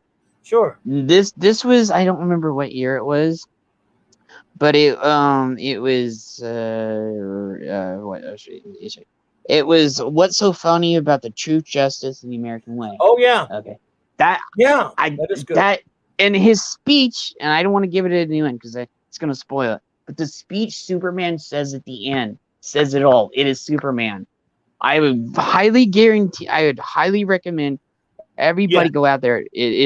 Go and get this. I do agree with that. It's issue 775 Action Comics. Yeah, that is good. What's so funny about Truth, Justice, and the American Way? Yeah. There's also an animated film too. Yeah, go get that book. Okay? Right. Please. Yeah. That's a good book, but also there's an animated film of that called Superman versus the Elite, which I thought was great too. I thought it was great. Yeah. Back when I still liked DC animated movies. Yeah, there are some recent things, but it's just they're few and far between. Like that was an older, but that was just it was Superman. Oh my God. And especially the speech at the end. Oh my God. Oh man. So, yeah. They really did a really good job adapting it. Yeah. For the animated film. Yeah. Hi, Mark. So yeah, you guys do your stuff and go get that. Like you'll thank us for that later. Like, just trust us on that one. See, I don't know. You might not thank us. So, you might not. You might hate us for it. You might think it sucks. Yeah. Well, I've shown Ash some things that I was like, it's cool, and he's like, no, this ain't the bag, baby. Yeah. and he's planning. He's already told me he's planning to kill you for it. Wait, whoa! I'm not planning murder. What are you on about? No. Oh, did he hear that? Damn it! I'm not supposed to tell him yet. Right? Jesus. I know, right? and there's one of my other favorites is the where is it? I had this bookmarked for this occasion. Go on, Mike. I'll find it. Go on. I'll bring it up when I find it again. What a time for your mouse batteries to go out. Damn it. Oh my goodness. I'm having some issues here. But yes, All-Star Superman, everyone. And try, when it comes to recommendations for great Superman stories, a lot, I've always been the kind to ask qualifying questions when someone says, what's a good thing to read or good thing to watch? And I say that because if you don't know a person, then you don't know what they're into. You're doing it blind. And say, what's a good so-and-so? You go, well, what kind of stuff do you like? Oh, anything. Then you're like, I don't know what to do. I don't know what to tell you. Yeah. By the way, you can't celebrate Superman's birthday without celebrating crypto. Oh, I know. You cannot. So. I want a big white doggy so I can name him Crypto. Put a cape on him. Yeah. Yeah. So. Oh, I did find what I was going to say, Mike. You may disagree with me on this one. Okay? I disagree with you. Oh, Panic, you told me. Okay, they redid in the early 90s. They redid Panic in the Sky. Mm-hmm. That is one of my favorite storylines they've done. That was more of the newer stuff, and it had Matrix in it. It had Mon-El in it. It had everybody in it, and it had Batman, Blue Beetle, Ted Cord, Booster, just everybody. It was an all-star event, and it went with 6 issues. I don't know. I saw it, but I was then buying it for my wife who bought Superman comics, but I hated comic at that point. So. Yeah, it is one of my. It came out in 1992. And whenever somebody goes, they're like, well, they want something or ask me about it. The read in order is Action Comics 674, Superman Men of Steel 9, which we all know it was kind of bad back in that day. Superman Volume 2, issue 65, Adventures of Superman 488, Action Comics 675, Man of Steel 10, Superman Volume 2, 66, and Adventures of Superman 49. Now, if anybody needs that, I will just ask me. I'll tweet it out for you or put it on Facebook so y'all can see that later on. Okay? So, that is like I gotta say, Panic in the Sky is one of my favorite storylines ever. That's a good recommendation, though. I mean, it's awesome. They took that title from my favorite episode of the George Reeves 50s Adventures series. I love that one too. It's called Panic in the Sky. Yeah, that's now Mark D with the C. Paul Cooperberg, who of course was a comics writer, shopped in Stanford at the time, and I got him to sign it. My favorite comic in my collection. Are you referring to Panic in the Sky? Or what? What it are you referring to? What comic? I'm very familiar with both Paul and Alan Cooperberg, but I don't know what comic you're referring to. So, anyway, or is it Cupper? I always used to say Cooperberg. I don't know why I said Cooper. It's Cooperberg until I don't. So, what comic are you referring to there, my friend?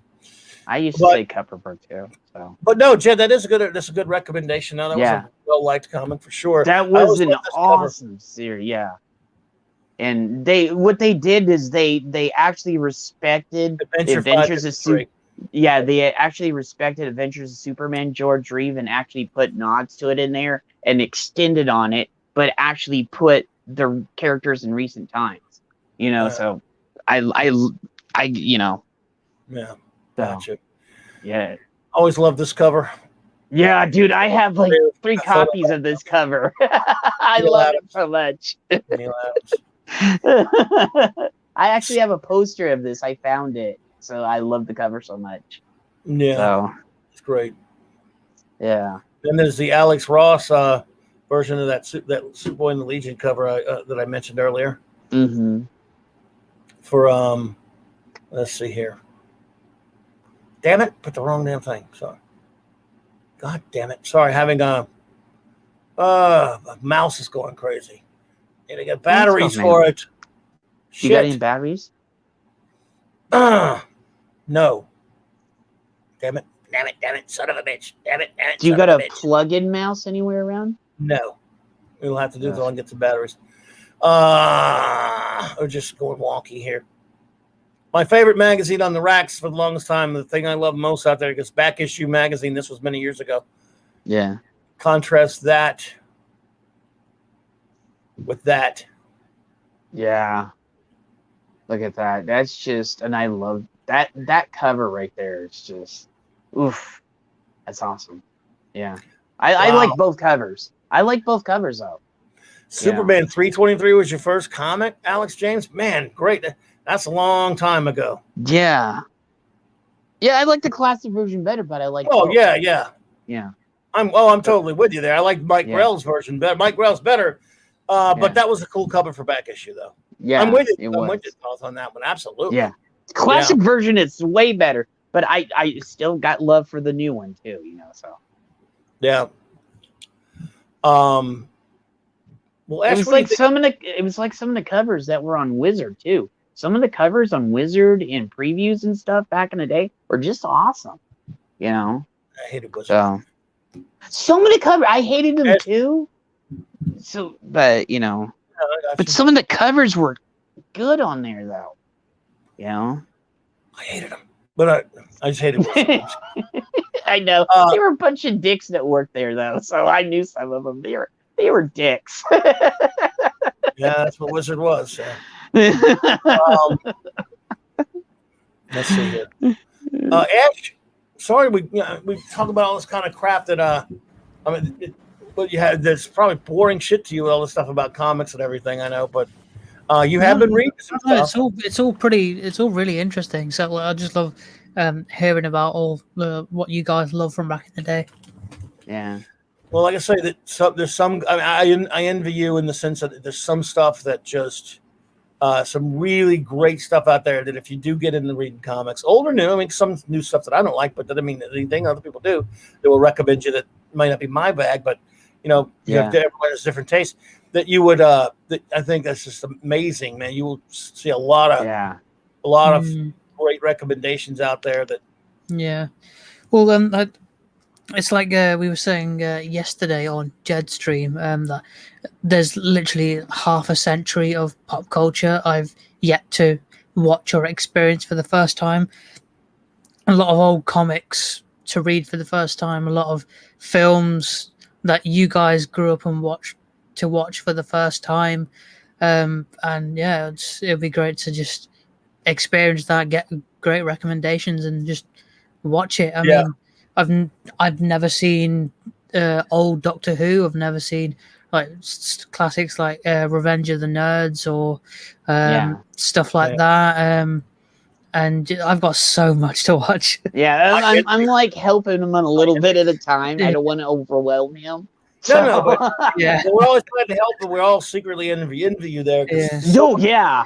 I want to say hello to the great RN Feliciano just popped in. Well, go ahead, Ash. I'm sorry, I just wanted to say hello, Raymond. See you, buddy. Go ahead, Ash. Hey, Raymond, what's up, brother?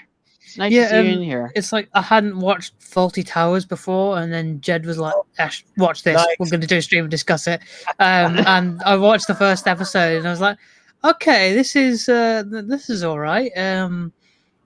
like there were bits where I was like, okay, maybe it's not for me, because like the comedy was cool, but by the end of the episode I sort of got a bit bored, because personally every scene had to have some sort of like punchline, a joke. Like for me personally, I would have liked it to be broken up with the odd one or two scenes here and there without any jokes or anything.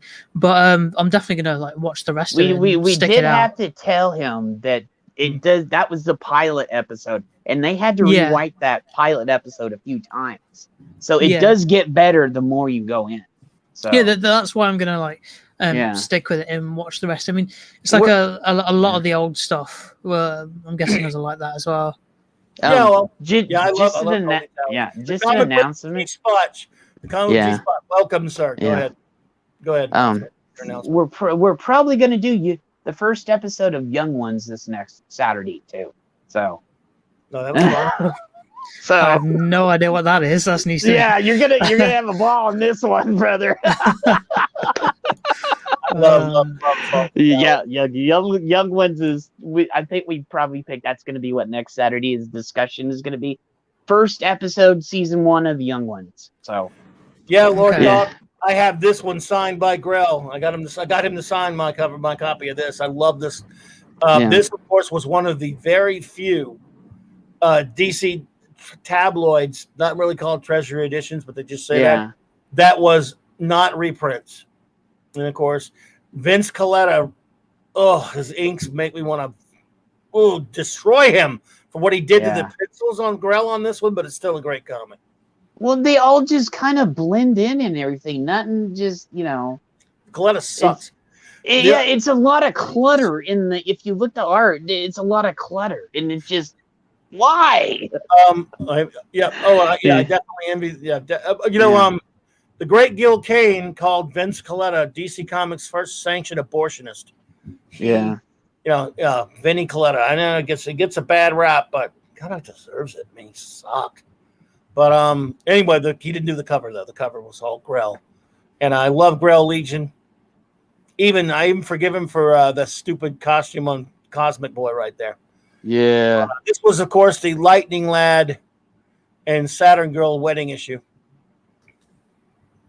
Yeah. So, anyway, excuse me. And of course, I love this. You can say what you want about Rich Buckler out there, my friends, but I thought he did. He was definitely aped to other people's styles, but I loved it. Loved it.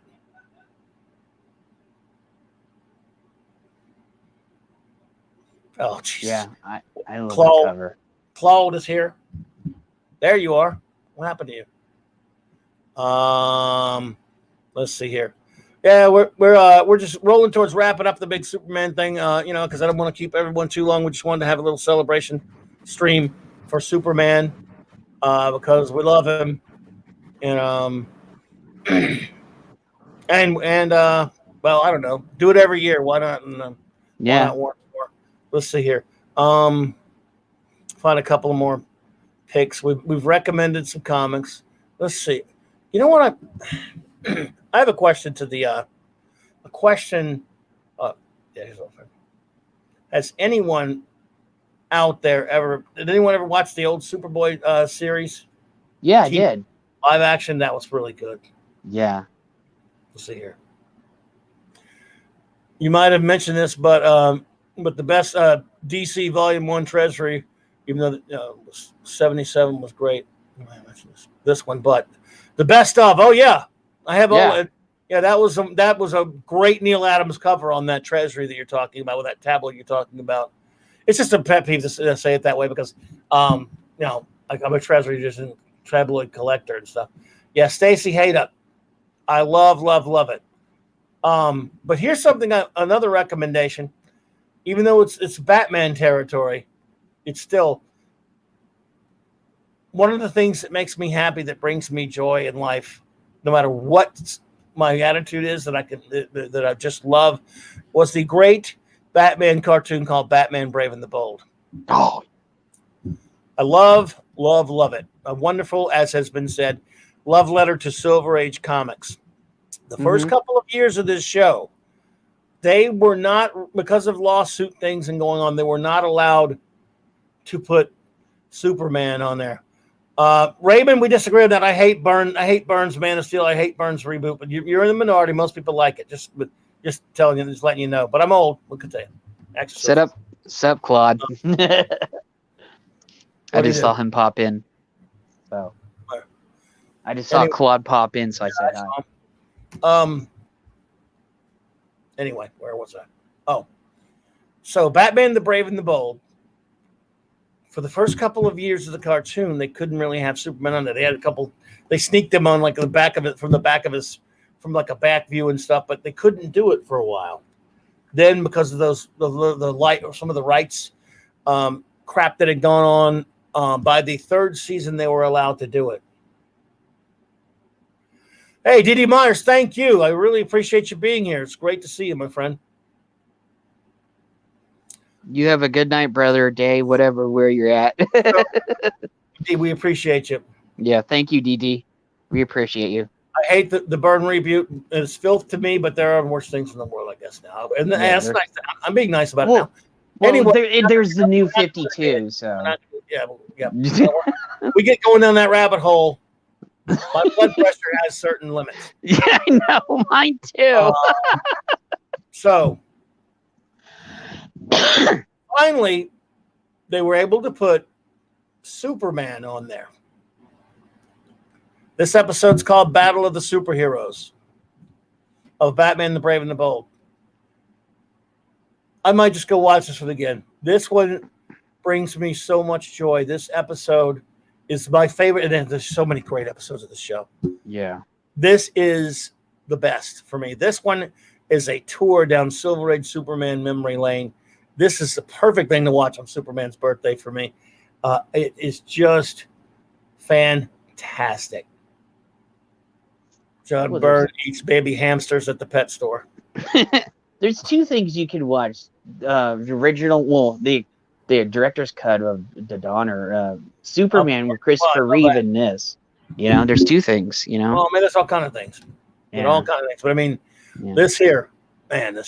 Yeah, I agree with you, Mike. This was phenomenal. I have to totally 100% agree with you on this. It was just a thing of beauty. Again, and like I was telling Ash earlier, if this is the kind of thing you kind of had a connection to really for love. For example, if you never read any of that stuff, you might watch it and go, that's just a silly cartoon. It is just a silly cartoon in that respect. This one is sometimes. Remember the old "It wasn't made for you," the classic thing, Larson. Well, she's full of shit. But there are some times when some things are kind of like nudge, nudge. This is made for everybody, and a kid can enjoy. But this show, as I've always said about Batman Brave and the Bold, it's made for 8-year-olds, but it's also made for 50-year-old 8-year-olds. Mm-hmm. Because if you grew up loving these characters when you were a kid, they even had in that last episode when they showed the father and son watching that very last episode, which was incredible. Mm-hmm. They had the older guy who read comics as a kid was watching it with his son, and they were both loving it. They just loved the show because it was so. In this show, Ash, definitely it's goofy, Silver Age fun. It's Batman, whom I love. I love the Dark Knight Detective Batman, but my origin, how I got all my geek stuff started, was this silly Adam West campy show. Yeah. I have to agree with you on that. And I grew up with Batman 66, You can have the goofy Batman. There's precedent for it. Let's see. We have a new friend. Let's see. Jonathan De Pena Baez. I'm promising. Jonathan D. Pena Baez. I apologize if I'm butchering that, but it says, "Thanks for doing the stream and for pronouncing my name correctly." Did I? I hope I did. By the way, the other night. Oh, if I did, good. Again, I stumble sometimes, but we appreciate you. I was hoping that we could get a World's Finest movie instead of BVS, but how about you? Yeah, I hated BVS. I think they should have made it World's Finest and made it optimistic, and it would have been great. They had good cast for it, except for Luther. Facebook Luther's terrible. No, I hate Facebook Luther. But he was god awful. But if you do want to see a great World's Finest movie, it's animated, and it's called World's Finest. It was derived from Batman and Superman, the animated series. It was the crossover they did, and they movieized it. that, but the Bruce Timm animated series. We'll never get a good live action World's Finest. You can just forget about that. But that was really good. By the way, Ash, have you seen? I know you didn't see. You told me you hadn't seen Superman cartoon. Had you ever seen Batman the animated series? No, I haven't really watched much of the old animated Batman stuff. I have seen all the old Batman classic films with Michael Keaton, and then the ones with George Clooney and those ones, but not the animated. Not the animated shows. This is just loads more stuff to add to the long list of stuff I need to watch. Dude, he's gonna have so much stuff it's not even funny. Yeah.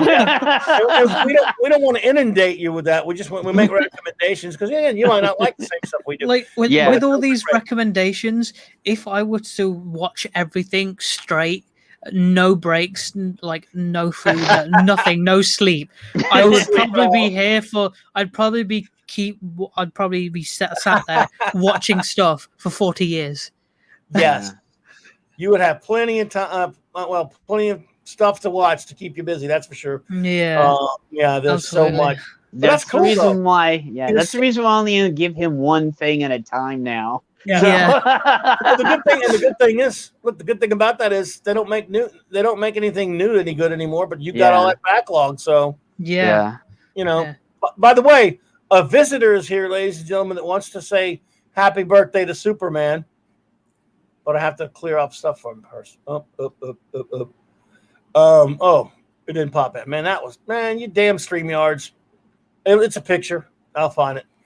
Eastland was in my stream yesterday for the Faulty Towers stuff too.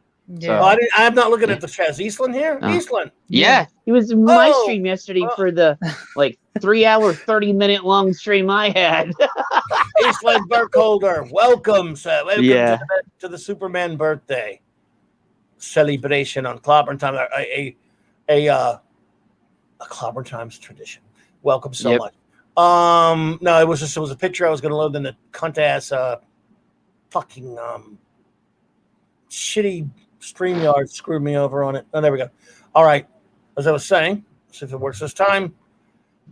Yes, a visitor from a completely different IP has come to wish Superman happy birthday, and he's the Doctor. Hello, Superman. I'm the fourth Doctor. Happy birthday to you. Would you like a jelly baby? No. Yeah. I think your accent might need a little work there. Yeah, well, I never said I was. Never said I was. Yeah.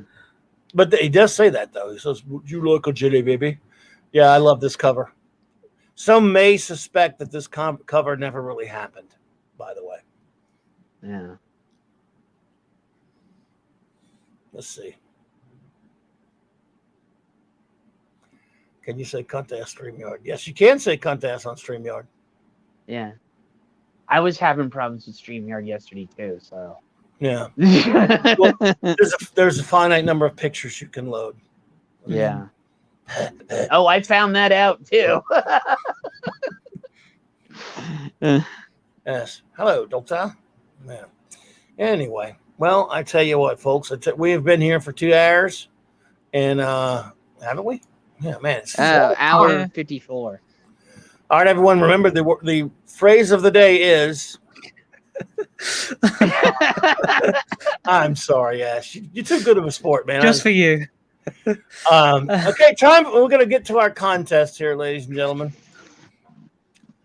The contest, of course, is who can name all the artists on this.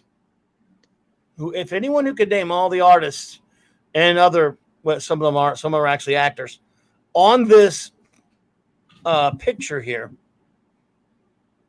you could win. You may win. You might win $1 million. Grumpy old ninja, welcome. Good to see you. I'm not saying you will win $1 million. I'm saying the two aren't connected in any way. I'm just saying people who can name this might win $1 million. Oh, I forgot to tell you. Claude Parrish and Maddie's daddy are disqualified because they could actually do it, so they're no fun. If you can actually do it, then you're disqualified. I have my rules and my game. No. I'm just kidding. It's not really a contest. Anyway, I just had fun making the fucker. Is it me or is a Superman missing from that collage? Oh, you're right. Let me find him. You are so right. He really is. Wait, which one? There you go. Dude, did he actually point out there was one missing? Yeah, right here. He was looking for this. We know what he was looking for. Oh, okay. I was wait a second. Oh god. Oh, shit. Oh come on. Oh god. Oh my goodness.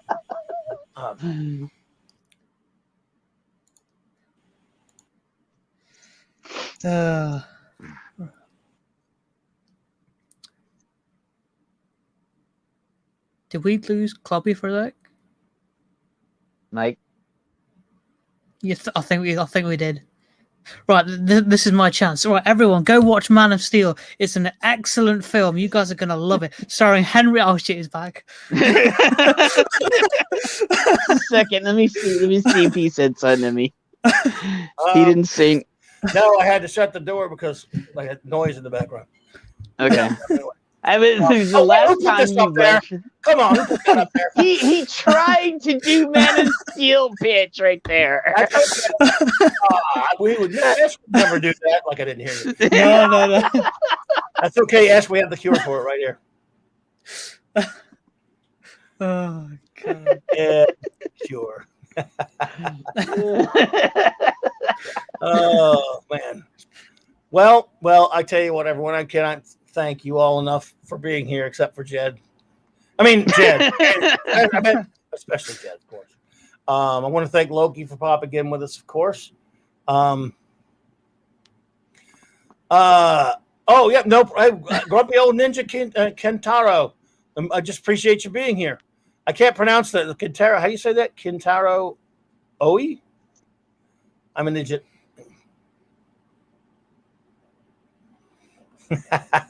Jason of Star Command. Yes. Oh yeah, I love Starlog magazine. Yeah, look at all this stuff. Kirk Allen. By the way, I can't believe I forgot that. I should have got the picture. I've got.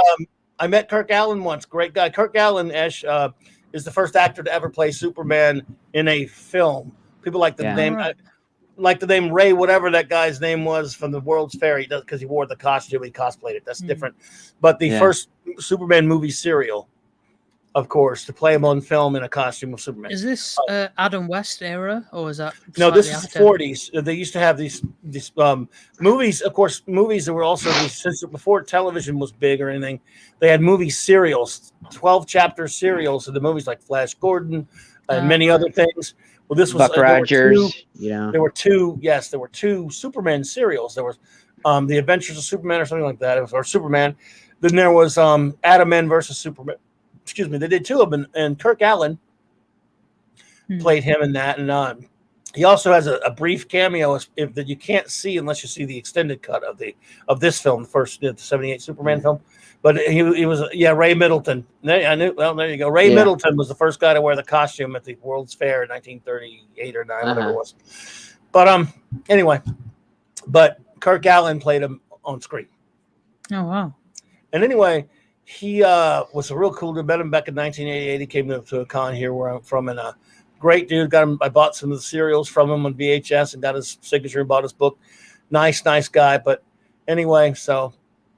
It was, if you look at the stuff on this Starlog magazine, Mark and Mindy, remember that? Buck Rogers. I don't think he's ever seen that. Nope. No, I'm just being in general. Anybody around. Anyway. No. I love that there's like NASA's Ion Drive spacecraft. I miss Starlog. I'm doing a show about Starlog soon. Dude, I still have all my issues of Starlog. So. Yeah. They're in the box that I had to put because I didn't have other place to put them. So, but yeah, they're all in plastic, everything else. So they're all bagged up. Well, I want to thank not only, of course, my buddy Jed, but my buddy Ash. We're going to be here. Let's make some. Before I start thanking everyone in the chat, I'm going to make some do some announcements. Again, big shout out and thank you to everyone who joined us. We had a blast last night. For our Saturday night Star Trek, Esh was there, and a bunch of friends who were here were there, and Again, we're going to do that every Saturday night with the wonderful Raquel Briggs. Had a fantastic time. Monday night, I will be, of course, Monday night for Monday Night Comics. I'll be reviewing the latest episode of WandaVision and whatever else pops up comics-wise. Tuesday night, I will be over at Loki's stream with the Loki's the big comics roundtable that we do there. Wednesday night, back here, 8 p.m. Central Standard Time for Open Geek Talk. I'll be reviewing the next episode of Superman and Lois. Thursday, the Global Guardian Geek Gang, the GGGG or whatever. We'll get a name right eventually. Yeah, we'll get the name. Reconvene 1 p.m. Central Standard Time, of course, with Jed, my friend Ash here, and hopefully many other members of the gang. Yeah. Retro is doing housework today, so that's the reason why he didn't. Yeah. He told me when to make it, but hopefully we'll have him join us. Yeah. Yeah, he'll be there. So, yeah. Oh. Thank you, Grumpy. I appreciate that, Grumpy. We really appreciate you being here. Appreciate everyone being here. And again, Thursday, and of course, Saturdays is always Saturday Night Star Trek. And a week from this Thursday, the following Global Geek Guardians show will be my 800th episode. Clobberin Times, number 100 for YouTube and 800 overall. And in April, I'll be celebrating 12 years doing this, if you can call it celebrating. So I want to thank you all for that. And let's see, in the chat, of course, the great Lord Thoth. Bro, appreciate you being here. LLL. And Avon Lives, my buddy. I'm just so happy you made it. The great Maddie's daddy. Yo, buddy. As always, appreciate you, brother. Thanks for being here. Claude popped in. Claude, thank you for being here. Or go screw yourself. You can choose. It's Jesus is my king. It's not just a saying. He is my friend. Jesus is my king, 68. Thank you for being here, buddy. The great Raymond Feliciano. Take care. Absolutely. Well, Raymond, thank you so much for being here, my friend. Yes, indeed. The great Chris Persia was here. Thanks, buddy, as always. I really appreciate you, as I do also the other Master Wrench. The great Eric K was here. Thank you, sir. Disaster Area, Hot Black Desiato. Thank you. And let's see. I missed it. This thing moves on me. I'll go screw myself. Yeah, he said go screw yourself. StreamYard ass. Let's see here. I like to try to get everyone if I can. We forget. Grumpy old ninja Kentaro. Oh, I'm not exactly how to say it, but I appreciate you being here. Absolutely. Jonathan Pena Baez. I hope I said it right. Thank you so much for being here, my friend. The comic book G-Spot. I thank you for popping in. I'm very, very honored to have you here, sir.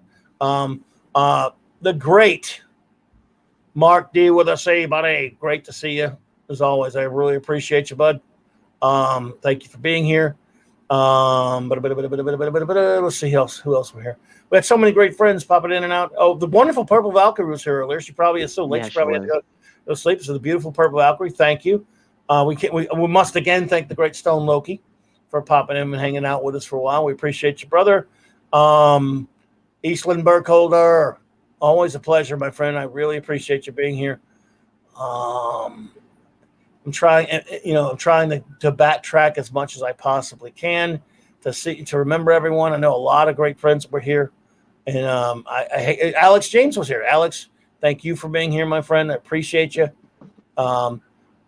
Anyone else who popped in that I did, if I missed you or anything like that, it's just kind of a garbage old man's memory. What can I tell you? Yeah. It's just the way. Yeah. But you all take care. Thank you so much. I can't wait for I'd go watch something Superman. Go celebrate Superman in some kind of way. Let's see what else we got going on here. I think that's handled pretty much everything. So everyone have a wonderful night, and let's let Ash get some sleep, man. Yeah. Well, it's like 11 p.m. Now. Oh, that's right. I keep forgetting. We're early in the day now. Yeah. It's not too late, but the Star Trek, the Saturday Night Trek streams, that for me that's like 3 till 6 a.m. But I don't mind because it's a lot of fun over there. And wait till we the start chat, doing Raquel and the night chat are streams. great people. So yeah.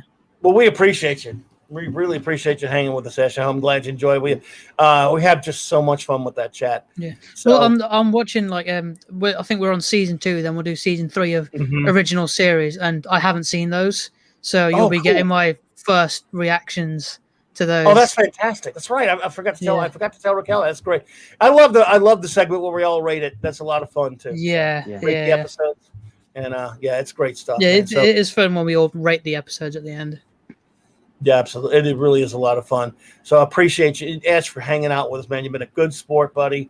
And just for you, I'm going to put up, listen, just for you now, before we sign off, I'm going to put up a sign that says, I think Man of Steel is wonderful and everyone should go watch it right now. Oh shit, I don't have one. I should have expected that.